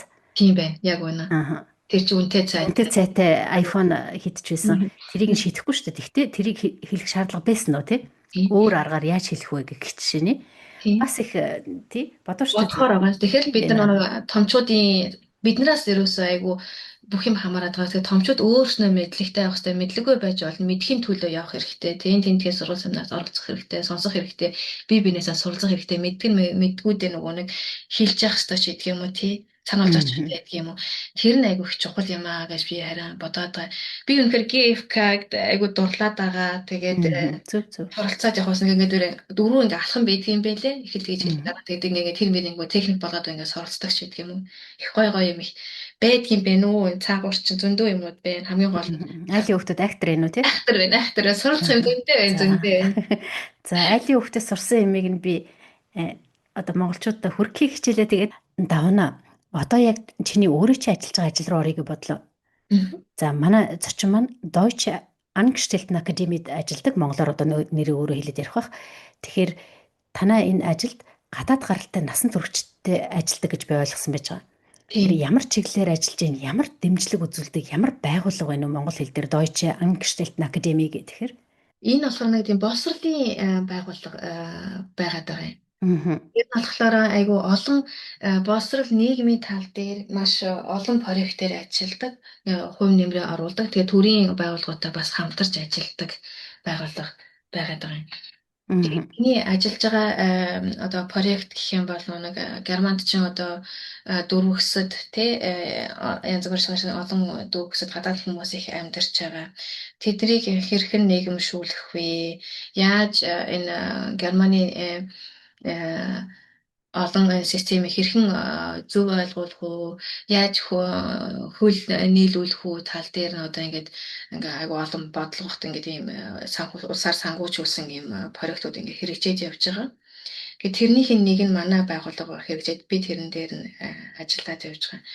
Тэгэхээр тэрийн одоо жишээгээд аваад ярих юм бол одоо нэг хүн ирлээ. За энэ байгууллагт оронд нэрээд хэл усаа сурчлаа. Тэгээд ажилд орохсон, яаж орохын, яаж хайрын, ажил олгогч нь ямар шаардлагуудыг тавьдгийг, би өөрөө хэрхэн одоо ингээд ажилд орж өргөл гаргадгийг, өргөл гаргах шаардлагатай гэдэг юм уу? Очоод асуулт орчдөг юм уу гэдэг ингээд чинь Германд хэрхэн тэр тэр ажлууд явагдгийг нь одоо хийлж өгч, тайлбарлаж өгч ингээд зааж өгч, зарим тохиолдолд хөтлөөд явах тиймэрхүү хэрэгцээ гарсан үүднээс ингээ иймэрхүү проектууд ихэд Германд гараад ирсэн байгаа юм байна. Уус болон өөрөө өөрийн онцлогтой өөрөө зарим газар нь угаасаа тэгж ажил орох тийм өөрлөм мөл бичгүй биеэр очоод асуугаал тэгээд ордог байхад Германд бол дандаа эхлээ бичгийн хэлбэрээр явагддаг, дараа нь ярилцлагаар явагдгийг олон үе шатууд байдаг. Тэрийг хэлж тайлбарлаж зааж өгөх. За зарим хүмүүс нь болохоор өөрийнхөө намтрыг огт бичиж үзээгүй хүмүүс зарим нь байна. Зарим нь угаасаа огт нэг хэл ус гүйж хүмүүс байна. Одоо өөрийнхөө хэл усгүй гэж байгаа болохоор өөрийнхөө төрлөх нутагт нэг бичиг үсэг сураагүй хүмүүс хүртэл ингээд янз бүрийн хэлбэрээр ингээд орсон хүмүүс тэднийг л одоо нийгэмшүүлж энэ Германд хөлөө олоход нь туслаад байгаа тийм нэг проектын дээр л би одоо хамт ажиллаад байгаа. Тэгэхээр манай монгол хүмүүс ч гэсэн гадны орныг зориод бас ирж байгаа шүү дээ. Зарим нь хэлтэй хэлгүй хүмүүс ирж байгаа. Гэхдээ манайхан бичиг үсэгтэй ирдэг. Харцангуй манайхан ч бас их дээд сургуулийн антер төгсөөд ирдэг шүү дээ. Тэгэхээр энэ Германд шинээр ирсэн гадаад хүмүүст хамгийн их одоо тулгардаг тийм нийтлэг бэрхшээл нь юу гэж харж байна. Зарим хүмүүс ирээд манайхаар хөлөө хурдан олцсон гэж ярьдаг. Тэ хөл толгоогоо их хурдан олцсон гэж ярьдаг. Тэгэхээр энэ хөл толгоогоо олоход цогцдог, дасан цогцоход одоо маш хурдан бас амжилттай дасан цогцдог хүмүүсийн нийтлэг шинж чанар гэж байх уу? Ямар хүмүүс хурдан дасаад ах шиг байна? Зорилгоо ингээд бас мэдчихсэн, яах гэж явж байгаагаа ингээд мэдсэн. Үнэхээр нэг сурахын төлөө, мэдхийн төлөө, нийгэмшихийн төлөө ингээд тэр дотроосоо ингээд нэг өөрөө ингээд мэдэрчсэн ингээд тэрийг зорилготой хүмүүс нь одоо зорилгогүй хүмүүс байхгүй л ахал та. Гэхдээ яг тэрийг илүү ингээд мэдэрсэн гэж хэлээ да. Тэр хүмүүст нь арай илүү арай хурдан нийгэмшээд байгаа юм болов уу гэж харагдаад байгаа. А зарим нь болохоор өөрийн нэг мэдээлэл буруутайгаасаа болоод ч юм уу ямар нэгэн дутуу мэдлэгтэй шалтгаалаад юм уу үүний амаар нэг ингээ мэдлэг хийсэн. Тэгээд ирээд нэг айгу тэр мэдлэг нь үнэн биш байдаг ч гэдэг юм уу тий. Тэрнээс болоод нэг тэр хүсэл зорилго нь бахах ч гэдэг юм уу нэг тиймэрхүү тохиолдол байна. Хүн болгон жилдээ өөр өөрийн нэг хувь зайтай болохоор яг янз бүр сонсч ил явна л та. Тэгээ ерхий нийтлэг миний харж байгаагаар сурах сонирхолтой, зорилгоо тодорхойлсон энд амьдралдаа бүтээгээ шийдсэн бүр ингэ дотроос тий ямар нэг гаднаас хүн хэлээ тэг гэж хэлэхгүй өөрөө шийдсэн хүмүүс бол яаж ийж хад аргаан олоод энэ тэнх юм ингэ яваад идэх юм байна. Гаднаас чи тэгээр ингэ нэг зүгээр нэг чиглэг жоохон чиглэл өгчөд л ингэ явчихдаг юм байна гэж би хараад байгаа. Тэгэхгүй чи одоо тийх ёстой гэл ингээ юм болгоныг ингээл зааж өгөх гэхээр нэг л өөрөө дотроос нь тэрийг мэдрээгүй тийх ёстой мэдрээгүй хүмүүс нь за магадгүй нэг боловсролын нэг төвшин арай бага хүмүүс нь маш арай удаан хугацаанд тэрийг ойлгох жишээний. Тэгээ хүн хүнд тохируулаад энэ хүн удаан ойлгож байгаа тэр хүнд нь хурлаа гэх тэрэн дээр тохируулж ажиллах нь л одоо бидний үүрэг таалгал болоод л байгаа юм л таг одоо бол харагдаж байна. Тэгээ зас зарим хүмүүс чинь өөр өөрийн нэг улс чинь өөр өөрийн нэг менталитеттэй байгаа шүү дээ тий. Тэгээд тэрийг тохируулж ажиллах гэдэг бас их яриггүй хүмүүстэй ажил байдаг юм байна. Цацхаас нь мэдрээд явж байгаа одоогийн хувьд. Би ер нь нийгмийн ажил бас хийж байгаа юм байна шүү дээ тий. Хүний сэтгэл зүйтэй харьцсан. Тэгэхээр санаах бас сэтгэл зүйчтэй байдаг бах тий. Ажил дээр ч мэдээж. Манай дээр сэтгэл зүйч байхгүй. Гэхдээ бид нар өөрснөө нэг янз бүрийн сургалтанд сууж бид нар одоо биднийг өөрснөө нэг суралцах тэр боломжоор нь хангаад өгч байгаа. Тэгээ би өөрийгөө яаж хамгаалах уу гэж жишээлбэл тийм. Өөрийгөө яаж хамгаалах вэ? Тийм тэр нэг коучинг авах хэрэгтэй. За тэр хүмүүс яаж хахадгүй тэр нэг сургалтаар нь одоо ажилчтай бэлдээд хангаад тэгээд бид нар нь одоо практик дээр сураад явж гин гэсэн. Тэгээд буцаад нэг манай байгууллага хажуудаа нэг бас тийм нийгмийн бүтээл тэрнээс нэг сургалт санаа зохион байгуулад явагддаг байхгүй. Тэгээд тэрэндээ бол хэдэн өөрхөн хүссэн өөртөө хэрэгтэй байгаа маань суралцаад явах тийм боломж бас байдаг. Тэрийг нь би бол ерөөхдөө давхар ингээд суралцаад сурсан юм хэрэглээ болж болох уу гэдэг ингээд практик дээр ингээд хийж үзээл ингээд явж байгаа. Хүн тусалж байгаа юм шиг гоё ажил бас өөрөө бас их маш их юм сурдаг. Бас их буянтай. Бас мэдээж хэцүү өдрүүд нь байна. Маш хэцүү өдрүүд нь бас байдаг. Тэгэл яг хуу бүх юм чинь тий хоёр талтай байдаг учраас тэгэл айл нь илүү нэг гоё дээр нь тулрал хүн тусалж जैन би өөрөө суралж जैन гэдэг явах юм бол гоё.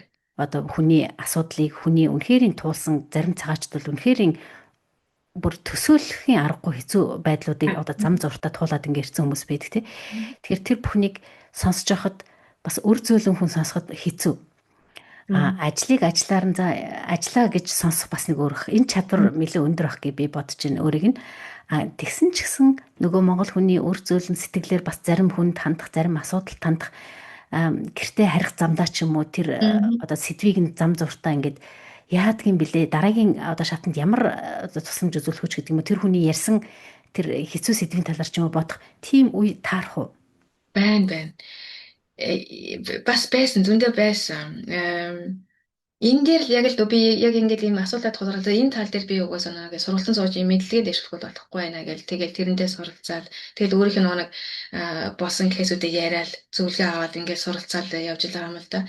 Тэгээд ямар нэг хүмүүсийн гарч байгаа үйлдэлийг би зөвшөөрч байгаа ямарыг зөвшөөрч болохгүй ингээл одоо дайнд ажинтай улсаас ирээл ингээл янз бүр болсон би дагаал ингээл хамт уйлчих гараас амар хэцүү бас их гарч илээ гэсэн л да.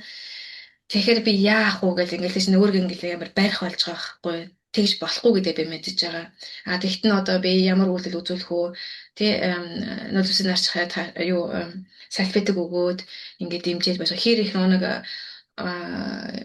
ойр биеийн тэр нэг хоорондын хязгаар гэж байх хэр их ойр байх боломж хэр ингээ хоол байх хэрэгтэй гэдэг бид ингээл мэрэгжлийн хүмүүсийн сургалтад ажиллаад бид нар хилээд өгсөж байгаа юм л да. Тэгэл тэрийг л нэг өдөр тутмын ажил дээр л хэрэгжүүлээл сураал тэгэл явдаг юм байлээ. Тэгэхээр алдаан дээр хүн сурдаг юм болохоор яг тэгэл алдсан юмнууд бас байгаа. Тэгдгүн байна. Ингэхээр хитрхи ойр болчихж байгаа байна. Ингэхээр хитрхи хооллогчдөг юм байна гэл үнэхээр л яг л нэг суралцаал явж байгаа гэж бодож байна. Тэгээ энэ одоо Германы энэ чинь нэг асуудал чинь угаасаа хүн болгол ийм ингэх болно, ийм асуудал болно гэж бодоагүй. Тэгэл ер нь аль талдаа л бүгдээрээ л давхар суралцаал явж байгаа байх гэж би бодож байна ерөнхийдөө. Ажилчин ч гэсэн мэрэгчлэн ч гэсэн гаргаж тэр проектын бодлогын зохион байгуулж бодлого нэг гаргаж байгаа хүмүүс нь ч гэсэн ер нь тэгээд зөв байга буруу байга гэл аль талдаа л ерөнхийдөө суралцаал явж байгаа гэж бодож байгаа шүү дээ. Мэдээж Schweigepflicht буюу одоо нууцын хадгалал, нууц хүний мэдээллийг хадгалах тийм гар үсгтэй ажиллаж байгаа. Гэхдээ нэр дуртахгүйгээр ер нь чиний хамгийн ингээд ажилчин урам зориг өгжсэн зарим хүмүүс амьдралдаа дэвшил гаргаад одоо өөр нэгэн дээрээ хэлээ мэдэхгүй байсан ч гэсэн жаахан ч гэсэн дэвшил гарахт чинь ингээд тэр нүдэнд нь ингээд оч тусаад ингээд ярьж байгаа. Тэр их гоё надад. Мэдрэмж. Би тийм ямар гоё мэдрэмж вэ тэр. За жоохон ч гэсэн тус нэмэр болцсон юм байна да гэсэн тэр мэдрэмж тийм ээ. Тэгэхээр ийм гоё жишээ байдгүй нэр дуртахгүйгээр амжилтанд хүрсэн гадны хүн ч юм уу тий? Байна.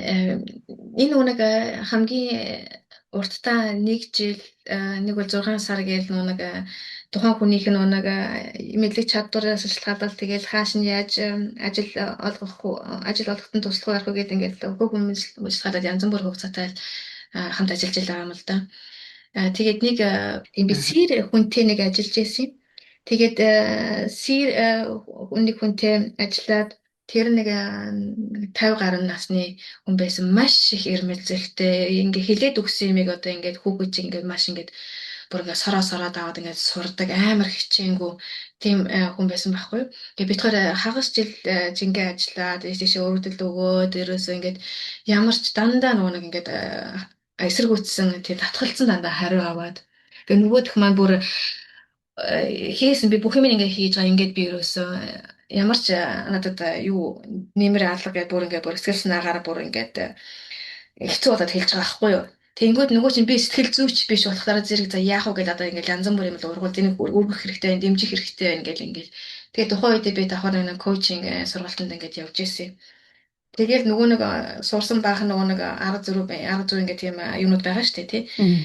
Тэндээс аль нь тохирох юм бэ? Энэ хүнийх нь гэж олон ажиллагаа хувийнхны асуудлын ч мэднэ ингээл хамаг юм яриад одоо ингээл хамт ажиллаад тэр хүний төлөө ингээл тохирохын ажил нь олох гол ингээл хамт явж байгаагийн хувьд бүх юм нэг учраас энэ яг арга зүйн энэ дээр тохирч магадгүй юм байна гэл. Тэгэл нөгөө хүнтэйг ярилцаад за би чамтай нэг юм туршмаар байна. Чи хүлэн зөвшөөрч юм уу гэдэг юм уу? Ингээл зөвшөлцөөл ингээл эхлээл хэдэн 2 3 7 хоног ингээд тэр асуудал дээр нь ярилцаад тэр хүн маань өөртөө маш ихтгэлгүй хичнээн надад нэг бичгэн материал нь дандаа ингээд сайн дандаа нэг ярилцанд өргөддөг байхгүй юу? Тэр нь айгу болоод байгаа.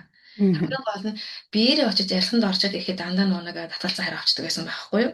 Тэр тэрийг нь өөрт нь мэдрээлгүй тулд би нэг тийм арга хэрэглээ. Тэр өөрт нь ингээ харуулах нь хүн хичнээн би хилээд ойлгодгүй юм байна л та. Тэр нь болохоор өөрт нь тэрийг нэг мэдрүүлж өөрөө нь тэрийг нь таниулж өөрөө нь хилүүлэх тийм гоё арга би сурсан байгаа. Тэрийг өөрөө нь хилүүлээ, зуруулаад бичүүлээ. Чи тэр ингээд нүдэнд нь харагдуулаад одоо монголоор бол дээрээс нь харах гэж ярьдаг ч тийм тэрэн шиг тэрийг харуулад ингээд ирсэн чинь хичнээн би аман дээр баасан би хэлж болохгүй. Тэр шиг коучийн нэг уур чадвар юм байна л та.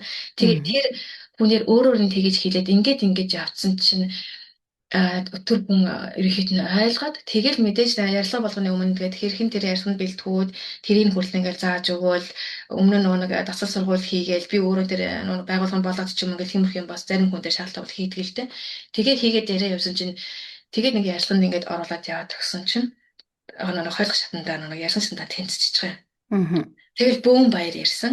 Тэгээ бөөн баяр ирээд тэгээ дараа нь нэг тийм шалгалт өгөх байсан, мэрэгжлийн шалгалт өгөх байсан. Тэний дараа нэг бичгийн шалгалтанд тэнцлээ, ярилцлаганд тэнцлээ. Дараа нь нэг мэрэгжлийн төвшөнд нэг шалгалтанд одоо юу шалгалтаа өгөхгүй болж байгаа байхгүй. Тэр дээрээ зайлуул нэг чадаагүй байхгүй. Тэгсэн чинь нэг тэр хүн цаашаа тэгвэл юунд хэрэгтэй юм бэ? Энэ процесс болгон чинь дараа нь бид нар хийх алхам гэж гарч ирээд байгаа хүнтэй хамт ажиллах тусмаа би хүнтэй танилцаад шууд хийх юм мэдэхгүй. Тандаа ярилцсан харилцаж алхам хийж ажил мэддэг.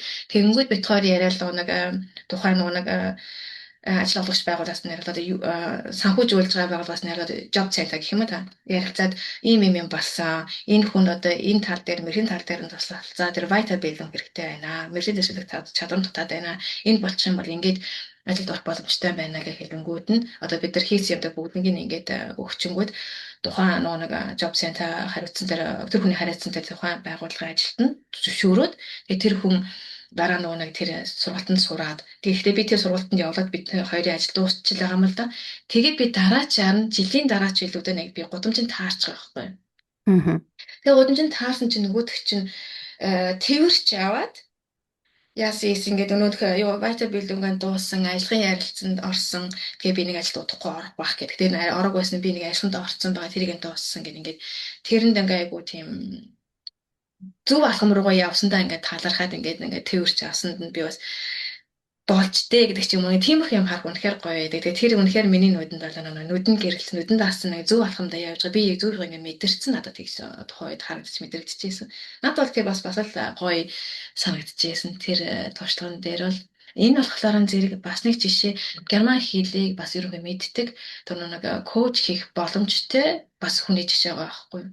Одоо сүүлийн үед болохоор зэрэг хэлний мэдлэггүй одоо би хэмэл оюун ухаанд нэг хишгэлж харьцдаг хүн ч хүртэл байгаа. Тэр маш хэцүү байдаг. Тэр үнэхээр хэцүү байдаг. Энэ миний саний ярьсан гоё жишээ болох үнэхээр бас уучраа олцсон нэг B1-ийн төвшинч гэх юм ямар нэг өөрийгөө ямар нэгэн байдлаар илэрхийлж чаддаг тэр хүнтэй тэр нэг коучинг хийх боломжтой хүмүүсэн дээр айгүй тийм их гоё проект байгаа байхгүй юу.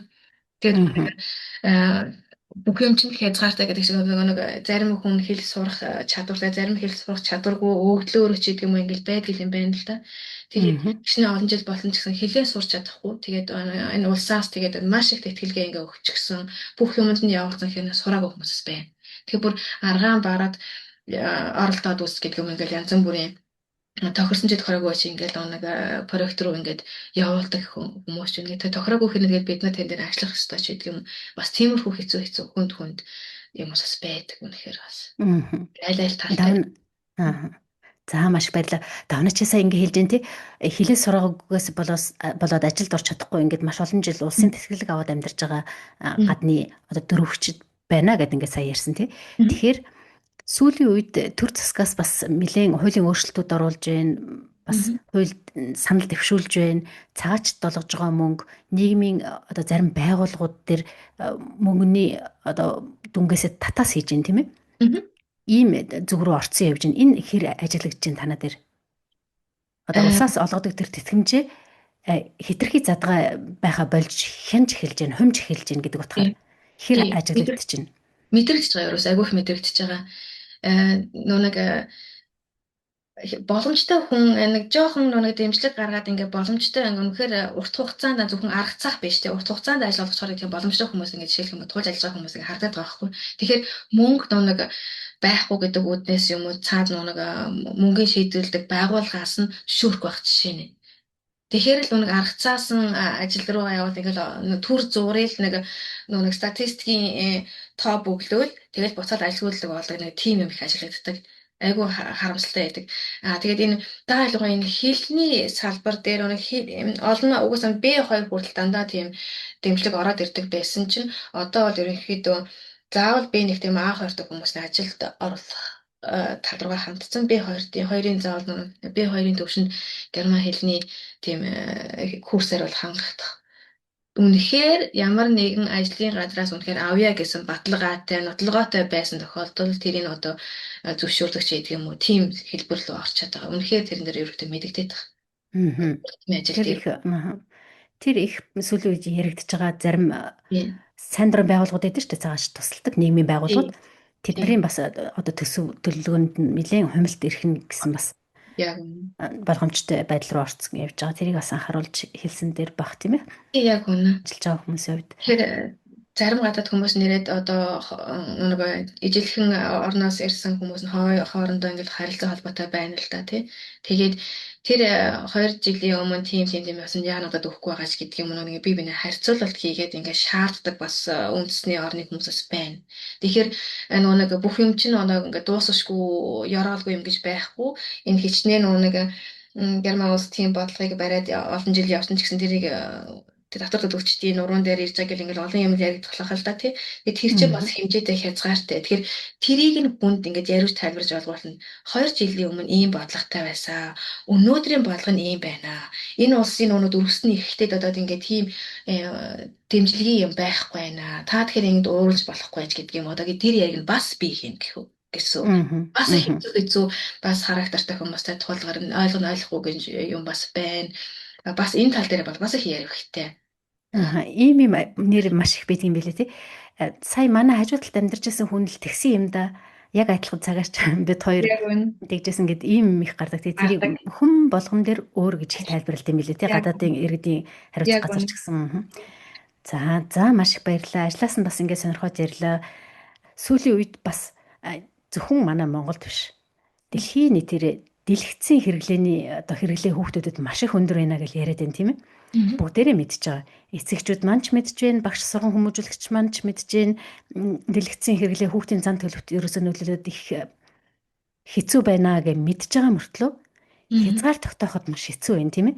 Зарим ээж аав хязгаар тогтоох гэж оролдоод бас тууштай байж чадаагүй гэсэн бодоод ч юм уу ингээд хэцүү байдалд орж байгаа шиг юм. Тэгэхээр ер нь энэ Германд хүүхдийн гар утас дэлгэцийн хэрэглээнд насанд нь тохирсон тийм зөвлөмж байдгүй. Байдаг шүү дээ. Нөгөө юуг нь дамтаа шүү дээ. Байдаг. Манай Монголд байгаа сонсогчдод сонирхуулаад ярил. Тийм. Тэгэхээр энэ Германд хүүхдийн сошиал медиа, компьютерийн ашиглалтын хэрэглээний зөвлөмж гэх насны ангиллаар үзүүлсэн тийм байдаг. Зөвлөмж гэдэг утгаараа хэлсэн дээр ах тийм. SCT гэсэн дэ шаардсан толголт бол биш зөвлөмж. Тэгэхээр чинь сургууль хүмүүс ээж аав насны хамгаалагч нь өөрөө шийдвэр гэсэн үг л тийм. Багцаа өгж байгаа гэсэн үг юм байна тийм ээ. Тийм зөвлөмж тийм. За тэгэхээр бага насны 0-3 насны хүүхдийг бол ер нь бол боломжтой бол ер нь дэлгэцийг ашиглуулахгүй гэсэн зөвлөмж бол байдаг юм байлээ. Хэрвээ бүр зайлшгүй шаард гарах юм бол нэлээд богино хугацаанд хамгийн гол нь эцэг эхтэйгээ хамт. Юу нь бол тэгэл сошиал медиа янз бүрийн огт хэрэглэхгүй байхад зөвлөмжтэй байх чинь байна. 0-3 насны хувьд болохоор. За тэгээд жоохон дараагийн шатнд болохоор 4-6 наснд бол хамгийн ихтэй 30 минут. Тэгээд хамгийн гол нь хүүхдийн насанд нь тохирсон сургалтын тоглоом ч гэдэг юм хүүхдийн төлөв ч юм уу хамгийн гол нь тэр насныхын ангилт тохирсон дөр контент бичдэг юу гэдгийг тэрийг нь үзүүлэх тий. Тэгээд манайхан ч бас ингэж байна л да. Бага насны хүүхдүүд хүртэл өөр ингэсэн хаяг маяг нээгээд л тийм ээ. Тийм хаяг маяг нээлтийг бол энд ерөөсөө зөвшөөр зөвлөдгөө ерөөсөө хаяг маяг ерөөсөө медиа хаяг өөрт нээхгүй байх тал дээр хамгийн гол нь бага насны хүүхдүүд хяналттай мэдээж тий. Давна уучлаарай яриаг чинь таслаа нэг юм сансан дээр хэлж болох уу? За би хүүхдээ 10 настай 11 настай ингээ Монгол руу явуулсан гэдгсэн шүү дээ. Тэгээ бэжсэн чинь манай хүүхд маань фэйсбүүкт орсон. Би өөрөө ч фэйсбүүкгүй байсан. Би 5 жилийн өмнөөс фэйсбүүкт орж байгаа байхгүй. Энэ подкаст хийж байгаа болохоор орохгүй болохгүй. Тэгсэн чинь манай гэр бүлийн хүн фэйсбүүктэй байсан. Хаяада нэг манай хамаатан садныг харуулад орхиочтой гэж хардаг. За тэгсэн чинь манай хүүхд маань фэйсбүүктэй болчихсон. Хавд найзын хүсэлт явуулсан байл яг. За. Бид нар бүр энд чинь угаасаа хуулиараа тэр чинь болохгүй шүү дээ. 14 нас хүртэл байна уу да. За тэгсэн нөгөө 10 настай хүүхд чинь бүр фэйсбүүктэй болчихсон. Тэгсэн хөөрхий ойлгож байна л та. Үе тэнгийнхэн манай эгч нарын хүүхдүүд үе тэнгийнхэн хүүгүүд бүгдээрээ байсан болохоор агаан дуу ч гэсэндээ фэйсбүүк болох юм өнгөд нөгөөдгөө мэдэхгүй болохоор тгий гэж орцсон байгаа байхгүй. Тэгээд нөгөө өсвөр насны хүүхдүүдийн хэрэгцээ нь юу вэ? Энэ үед чинь нөгөө найс нөхөд нийгмийн харилцаа айгуу чухал гэхээр хамгийн гол нь ямар нэг юм хамаарагдах, тэг хүлээн зөвшөөрөгдөх хэрэгцээ амар өндөр болохоор тэр тэгс учраас би адилхан байхын тулд гэх юм уу ингээд иймэрхэмд автах гад байдаг л да. Тэгэхээр бид нар бол эцэг эхчүүд яг л миний хүүхдэд эрүүл мэндэд нь үнэхээр юу хэрэгтэй гэдэг эцэг эхчүүд энэ дээр бол нэг зөвхөн шийдвэр гаргах хэрэгтэй гэж би бол бодож байна. Зарим үед эрүүл мэндийн бод хатуу шийдвэр байж болно гэхэд тэр нь хүүхдийн ирээдүйд хэрэгтэй байх ёстой гэж л үзэж байгаа бол би бол гарах ёстой гэж бодож байна л да. Хүүхдийнхээ нөгөө нэг ямар үед нь ямар нөхцөл ямар хэрэгцээ айгуу чухал байдгийн бол тэрийг нь л хамт суралцаад явах хэрэгтэй юм байна да гэж л бодог. Би ч гэсэн одоо өөрийнхөө хүүхдээ энэ одоо яагаад байгаа юм бол ямар юм дээрээ явж байгаа юм бол да мэдхээс ерөөс уучраалгаа болчихмаар би ингээл тийг боддог. Тэгэл асуудаг хайдаг шийдэг юм. Тэр ээж магадгүй гэл тэгэл туршаад үзнэ ингэсэн болоо тэгсэн болоо гэл ингээл боддог. Тэгэхээр би ерөөхдөө заавал том болсон хүүхдийн гэхгүй ерөөхдөө хүүхд болгоныхоо л насны өсөлт дээр зөвхөн насны хүүхдийн хэрэгцээ нь юу гэдгийг байнга бид нар ээжээр давхар суралцаж л явах хэрэгтэй юм байна даа гэж би бодоод байгаа. Тэгэхээр ахиад нөгөө жишээ гараад ирчээ л та тий. Тухайн үед танаа хүүхд тэгэхээр нөгөө адилхан байх тий тэрэнд ингээд яг адилхан хэрэглэх тийм тий хүлээн зөвшөөрөх зүйл тэр нь яг тэднэртэй адилхан байх боломж нь хэрэгцээ нь өндөр байсан болоод хамт хийцэн байж магадгүй яг адилхан юм хэрэглээ адилхан хэрэгтэй хүл нийлүүлэх тий. Ойлгож байна. Тэгэхээр тэр мэрийг нахад тэр хэрхэн хэрэгж бодно тэгвэл хоёлаа ингээд хийгээ барь тийм тэгж болох уу гэвэл ерний юм шиг ингээл хүүхд ихээ нэг зан аашинд нь тохируулал ингээл ярилцаал ингээл дундын нэг тийм сайхан юу дөрөм зөхөх юм тийм гаргаад авч болчихоо байхгүй. Тэгээс шууд болохгүй чи болдгоо гэхээсээ илүү тэ чинь 10 11 насны хүүхд гэдэг чинь бас уучраа олцоо хүүхэд тийм үү чи мэдээж авсан юм тэгсэн юм уу за тэгвэл чам тэрний яг юу нь талаад яг юуг нь хэрэглэх гэж орсон юм. Тэгвэл тэрний чам ямар хуцаа хэрэгтэй байгаа. Ярил одоо тэр байгууллагаасаа ингэсэн юм зөвлөгөө өгсөн мэт чиний насан дээр тэгвэл нэг 45-60 минут огшмол үзэх боломжтой байна. Чи тэрийг тэгж болох ямар өдөр хойлоо хийх үзэж харах уу гэдэг юм. Ингээд хүүхдтэйгээ дөрмөсгөө зөвшөөрөлтэйгээр тий.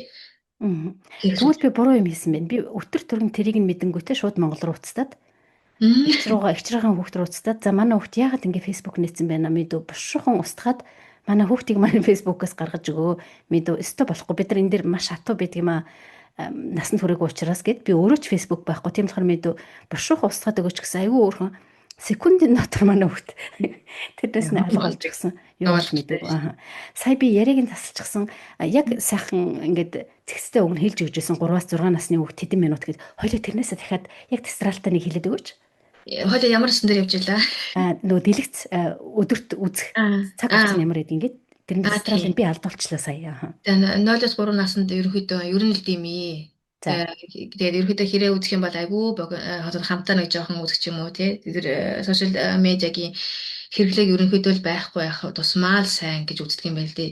Нөгөө нэг хүн одоо айгүй мундаг мэржлэг хүмүүс чинь яриад байгаа шин 0-6 хүртэлх нас чил хамгийн чухал насаа тэр хүн ямар болох нь гэж яриад байгаа шээ. Тэгэхээр энэ насны дээр л одоо айгүй маш түргэн тий одоо рил мэл одоо юу ингэ юм үзүүлээд байх юм бол болохгүй. Тий гэдэг үднээсээ нөх хүүхдийн эрүүл мэнд нь төлөвшөх тэр айгүй чухал босох үедээ тийм ямар ингээ хангаад байхад болдгүй юм байна л да хөгжилт нь тэр утгаараа бол иймэрхүү зөвлөмжүүд бол би гарсан гэж бодоод байгаа. За 4-6 насны удаа нэг дээдлтэй 30 минут хамгийн ихтэй 30 минут гэж зөвлөсөн байдгийн байлээ.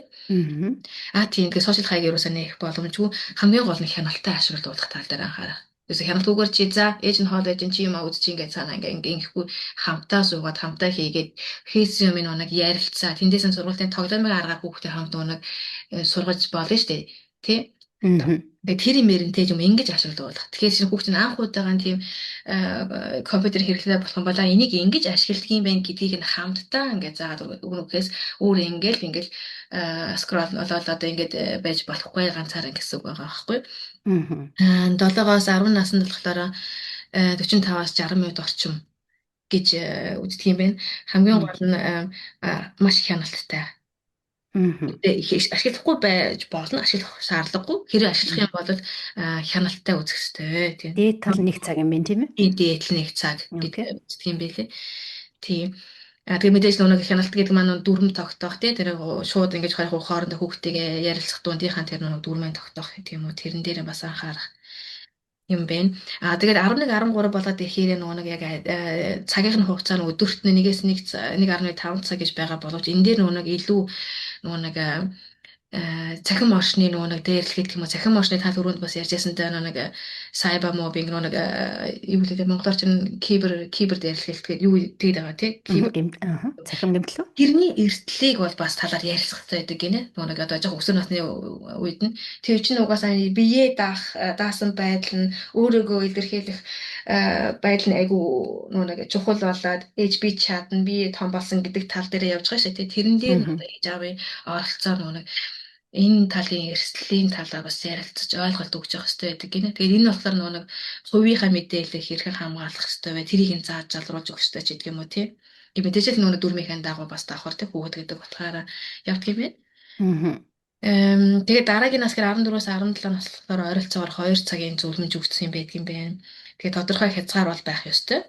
Тэгээд тохируулаад хүүхдийн чадвар тохируулаад тэг хөгжлийг нь ямар төвшөнд явж байгааг нь тохируулаад мэдээж л хувийн мэдээллийн хамгаалалт нь мэдээж чухал. Гэхдээ одоо бол айгүй хэцүү нь одоо нэг хиймэл оюун ухаан мухаан гэж үгч байгаа нэг аль нь хуурмж мэдээлэл вэ? Аль нь нэг үнэн мэдээлэл вэ гэдэг дээр маш их хэцүү болчихо. Тэр нь ээж авнар ч гэсэн байдаг. Бид нар ч гэсэн хэцүү болоо. Тэгэхээр бид нар ахаал нөгөө л ярьсан хүүхдээ заахаас илүү өөрөө давхар суралцаа тэг хүүхдээ ярилцах чадж байгаа. Ингээд нөгөө нэг 14 17 наснаар дахиад ярьж очиж байгаа байхгүй юу? Одоо энэ хиймэл оюун ухаан бүх юм сайн, бүх юм хайртай байдгаа тий. Энэ нэг энэ чи юу гэж энийг би тэгж бодож байгаа хойлоо үзье ярьж гэдэг юм. Ингээ энэ дээр бол ингээл нөгөө хуурж мэдээллийг л одоо ялгаж салгадаг болох хэрэгтэй юм шиг байна. Гэтэ сүүлийн үеийн одоо хүүхдүүдийг энд айгуу сүрхий чаддаг мэддэг болсон гэдэг юм байлаа. Тэгэхээр ээж аав нь чи мэддэг үстэйгээ хаяхаа хооронд давхар суралцаал ээж аав өөрийн гүйцэтгэл хяналтаа явах ёстой л гэж зүйлдэг юм байна л та. За тэгээд нөгөө нэг одоо чинь одоо би өөрөө чадна гээл одоо би даасан байдал нь айгуу чухал болоод наасан дээр болохоор нэг онлайн янз бүрийн асуулган дээр ч юм уу оролцох тий тэрэн дээр хэрхэн оролцох тэрэн дээр ээж аваас хэл зөвлөх хөстэй зөвлөж өгөх хөстэй гэдэг гинэ. Нэг бодлоо ингээд эхлэр хэлхэ гаргачих хөстэй гэдэг юм уу олон нийтэд тэр хүн болгон хүн чиний бичсэн барьсан юм чинь бүгдийг өвдөх юм байгаа мó хүнд ямар юм байгаа чиний хэл хэмжээ нь маш тийм чухал юм уугүй юм уу гэдгийг бодож ээж одоо олон нийтээс үлжиж юм аа бичээч гэдэг юм уу тий тэр тал дээр бас ээж аав тусалцсан энэ насан дээр орох хэрэгтэй гэдэг гинэ. Сайн тайлбарлаж ярилцах юм байна тийм ээ. Тийм ер нь дандаа нэг харилцаа нийгмийн харилцаа ярина хоорондоо ярина ингээд дундын шийдвэрийн гаргана. Тэгээ ямар нэг нь одоо ээж нь учраас би аав нь гэж учраас би тэг шийдсэн гэдгээс илүү хүүхдээ сонсох мэдээж нэг аюулгүй байдал тэг хамгаалагдах байдал тэр мэдрэмжийн хүүхд үед ч бас амар чухал гэдэг юм байна л да. Тэр ээж аав нь хүүхдээ сонсоод тийг сонсох тусмаа хүүхд нь ээж аав заа ингэдэг юм ингээ хамгаалуулсан тийм хайлуулсан мэдрэмж авдаг юм байна л да. Тэрийг нөгөөд авах юм бол тэгээ тэрэн дээр энийг яаж үүсгэх вэ гэхээр нөгөө л хоорондын харилцаа хүүхдээ хийж байгаа юмыг сонирхоол асуугаал тий тэгэл нэг тийм дундын дүрмэн гаргаад ингэж явах хэрэгтэй гэдэг юм байна л да. Тэгээд өөрөө заавал мэдсэн байх алгагүй би мэдэхгүй учраас эхлээс уушаа дараа гэхээр хугацаа явчих магадгүй. Тэгэхээр хамтдаа суралцъя гэдэг байдлаар хүүхдээ өөрөө адчих гэдэг юм уу тий. Тийм их зүгээр юм л би тэр их зүг гэж би бодоод байгаа. Юм болгоныг өөрөө сурчаа дараа чарна гэхээр чинь бид нар хугацаа алдаад байгаа байхгүй. Одоо юм чинь амар хурд өгчөж шүү дээ. Тэгэхээр ээж нь аав нь мэдэхгүй хоёулаа хамтаа сүрээ. Магадгүй хүүхдээсээ суралцаж болно шүү дээ. Тэгэх юм бол тэрэн дээр нь энэ нэг үзүүлэлт энэ дээр хоёулаа жоохон анхаарал өгөх гэдэг юм уу тий. Тэгэд ярилцж болох хэрэгтэй гэдэг гинэ. Мэргэш тэр хэлж байгаа тэр зөвлөмжүүдийг нь харахаар. Тийм бидний дөрөв нь ер нь ийм л юм байна. Дэлгэцгүй цаг гаргах нь ерөөдөө айгүй чухал юм байна. Одоо бүр ингэ нэг өсвөр насны хүүхдүүдийн хувьд орчноо нэг мэдрэх тэ хаана юу гэдэг өөрөө өөрийнхөө нэг мэдрэмжийг одоо мэдэх одоо хоолныхоо үеэр ч юм уу хоорондоо ингээ амьд харилцаа үүсгэж төхөрөж барьсгүйгээр ч гэдэг юм уу юм тийм дэлгэцгүй цаг хугацаа гаргах дээр илүү их нэг юу яах юм бэ лээ. Яадах юм бэлээ. Тэгээ хамгийн гол нь бас нэг шүн унтахаасаа өмнө нэг зарим нэг хүүхдүүд чинь утсаан аваад ороод ээж авнуулахтараа одоо өрөөндөө ороо сайхан унтчлаа гэдэг манай энэ одоо барууны нэг юм чи одоо хүүхдүүд чинь тусдаа өрөөтэй ч байдаг юм уу тийм байхад тэгээд бодчихсон чинь нөгөө хүүхдүүд нь унтаагүй утсаан бариад байх жишээ нэ тий. Тэгээд амар ингээ хамааралд орох юмас ингээд болгоомжлох хэрэгтэй. Тэгээд нөгөө л дүрмэн гаргаад хизээ унтах уу, хизээ нөгөө төхөөрөмж хүүх хэрэгтэй, хизээ болох уу, гэр бүлийн дүрм байхсад хүн хүүхдээ гэхгүй ээж аав өөрснөө үлгэрлээ. Тэг манай гэр бүл тэрэн цагаас хойш гар утасны хэрэглээ байхгүй ч гэдэг юм уу, тэг компьютер хэрэглээ байхгүй ч гэдэг юм гээд энэ тал дээр нь нэг үлгэр дуурайл болоод хүүхдэдтэй тусал дэмжих. Тэрнээс ээж аав нь өөрөө барьчаад хүүхдээ бол гэдэг бас болохгүй тийм ээ. Тэгэхээр бол битгий гэхийн төлөв хүүхд чинь айгу сурчдаггүй нөгөө нэг нуун дарагдуулах хэлбэрлүүгөө орох учраас тэрэн дээр нь ил тоод хамтаа ингээд суралцаад би ч гэсэн айгу хэрэглээгээ таны гэж бодож байна. Хоёулаа тгий ингээ гэдэг ч юм. Ингэж ярих зөвлөгөөнүүдээр их өгсөн байдаг юм билээ. Тэгээ би нэг зөв юм болов. Тэгээд бүхэл юм бид нар харилцаан дээр л явагдаад байгаа юм байна. Эрүүл харилцааг яаж бүх бат байлгах уу гэхэд бол хүүхдийнхээ хүмүүжлүү шаттай сайн мэдчих хэвээр байна ээж аавын хувьд. Тэгээ хөгжлөө нийгмийн дагаад бид нар ээж аав нар бас их гярхах хэвээр байна. Өөрөө дагаанд давтаж суралцах хэвээр байдаг юм байна гэдэг л би сүлээд их бодоод яваад байна да. Зөв яг зөв үлгэр дуурайл болоод хоол идчих хахад аав ээж нь өөртөө утсаа хэрэглэсэн мөртлөө хоолны ширээн дээр утсаа чи хэрэглэж болохгүй гэж загнаад одоо тэр чинь их үлгэр дуурайлгүй юм болох гэдэг юм тийм ээ. Тийм. Бас нөгөө насны хязгаарын бас бид тэр томд хүрэмжтэр нь бас тайлж өгч болно шүү дээ тий. Тиймд насны хүмүүс юм үзэх боломжгүй болгоод ч юм тохируулаад тохиргоогийн тий. Тийм Тийм хязгаар байдаг бас аа. тийм бас болж болно. Зөв зөв аа. Бас насныхаа ангилд нь юм үзэж гин үү гэдгийг бас анхаарах хэрэгтэй юм шиг байгаа. Тэрийг би их чухал гэж бодоод байгаа юм тий. Мэдээж Мгм. цахим орчинд өсч байгаа хүүхдүүд тэрийг мэдэх ёстой нь ойлгомжтой. Хамгийн гол нь хэмжээ хязгаарын л зөв тогтоогоод өгчвөл хүүхдүүд маань эрүүл аль алийг нь тий аваа явах чадвартай мундаг хүүхдүүд л гарч ирэх гэж бодоод шүү дээ бид нарыг бодох юм бол тий. Мгм. За маш их баярлалаа. Тэгээд хамгийн сүүлчийн асуулт соёл сургуультай холбоотой нэг асуулт асуугаад өнөөдрийн дугаараа өндөрлөе гэж бодож байна. Соёл сургууль дээр ажиллаж байхад нэг төр гадны оронд нэг төр маш олон монгол хүүхдүүдийг ингээ хардаг баг. Хэл сурах гэж ирж байгаа хүүхдүүдийг. Мгм. Тэгээд тэндээс ямар энерги авах вэ? Хүүхдүүд хэлээ сурах гэж байгаа юм чинь э, одоо юм сурна гэсэн хүслээр дүүрэн их гоё эерэг тэр уур амьсгал байдаг баха гэж бодоод байна. Тэндээс ер нь ямар мэдрэмж авах вэ? Яг хичээл заадаг өдрөө одоо хүүхдэд дагуулад ингээ очиход. Хүүхдүүд маань янз бүрlээ заримдаа айгүй хөөрхөн ерэн тэрийг айдсан багшаа би тэрийг хэлье багшаа би хэлсэн би сурцсан би хэлье гэж уралдаад хэлнэ. Заримдаа урамшуулад бас хөөрхөн янз бүрийн тамга мамаг тэрэн дээр нь тавьж гэрээний дараараа би шалгуулъя гин. Тэг ерөнхийд манай ангийн одоо цаана толгойн 20 ангийг би даагаад явж байгаа хгүй. Тэгээд уралдаан зохиогоо тоглоомын аргаар ингээ хийхээр илүү ингээд нүдэнд нь гэрэл хастагч гэдэг юм уу. Тэгээд захим хичээлээ нөгөө нэг сурсан мэдсэн үгээр нь ингээд тоглоулаад ингээд хийхээр илүү их нөгөө нэг дуртай байх гэдэг юм уу тий. Жоохон манай хүүхдүүд маань жоохон бичих дасгалда жоохон дурамжхан байдаг. Гэхдээ яг тийш аль алийг нэг хослуулаад нөгөө нэг ихэхгүй багтгүйгийн тохируулаад хэмжээг нь аваа явж яадаг. Болохоор зэрэг тэгээ манай сургууль нэг зүгээр л нэг сураад өнгөрдгөө тэнд нь бас тоглох тоглоомын боломжтой талбайтай байдаг. Хоорондоо уулздаг, найз нөхөд хоорондоо болдог. Тэгээ монгол бүжгээ сурдаг, монгол хөгжмөө сурж जैन тэгээ морин хураа сурж जैन монгол бүжгээ сурж जैन монгол дуугаа сурж जैन за тэгэл янз бүрийн баярын үед нь монгол шүлэг дуугаа сурсан юм ээж авдаа үзүүлж जैन монголынхаа баяраар ингээд тэрийг дуулж бүжгэлж үзүүлж जैन тэр болгоноос нь нэг ингээд шат шатандаа багийнхаа тамгийнхаа хараа нэг урам аваа тэрийг сурах байсан гэдэг ингээд аваад явдаг. Юу гэхээр би биэндээ урам өгсөн их л гоё ур амьсгалтай байгуулвал гэж би одоо өөрөө хадад доктор нараа яаж байгаа юм хувьд. Тэгээд Монгол хоолоо идэнэ. Тэр болгон өөртөө хийж иддэг гэртээ нэг тийм нарийн цаг их одох хоолнууд чинь тэнцэл идэв шүү те. Манай хөл намайг шараа болгож байгаа юм чинь. Би тэр болгон буус гэж өгөхгүй. Бууз идэг өдөр манай дахин нэхүүлээд өөрийнхөө хэмжээнээс хэлээд дахин нэхэж авч намайг бас нэг барьж өгсөн тохиолдлууд бас байна. Аа. Тэгэхээр их гоё тэгээ бууцанд манай хэд их дуртай. Тэгээд Мгм. их хөөрхөө тэгээ хамгийн гол нь хүүхдүүд бие биентэйсэн бас ингээд хүний нүг хэлхийн төдийд ингээд сурчтгүй юм байна л да. Тэгээд хамгийн гол нь хүүхдэдээ ингэж харуулж мэдрүүлж бүх нэг юугаар нь мэдрэмжээр нь тэгжээж хүүхдэд суулгаад тийм байна.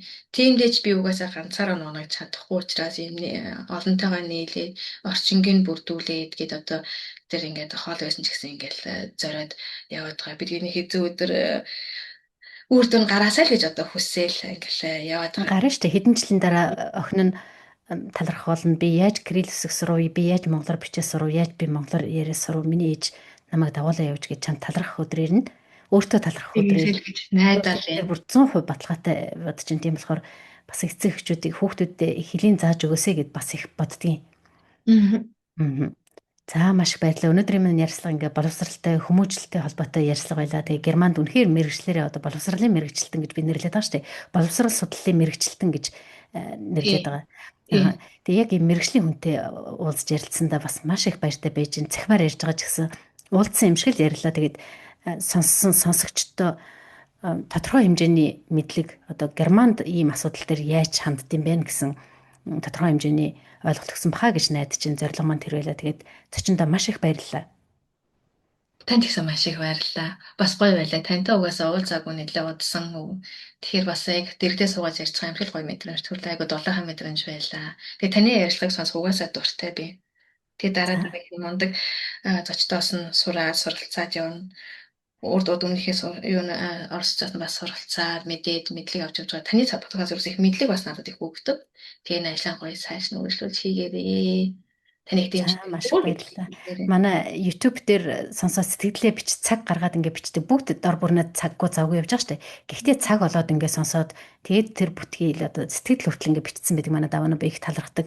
Гол нь зочдынхон одоо дуу хоолойг Монголын нийгэмд хүргэх гээд байж байгаа тэр одоо монголчуудаа хүргэх гээд дэлхийгээр тарцсан тий.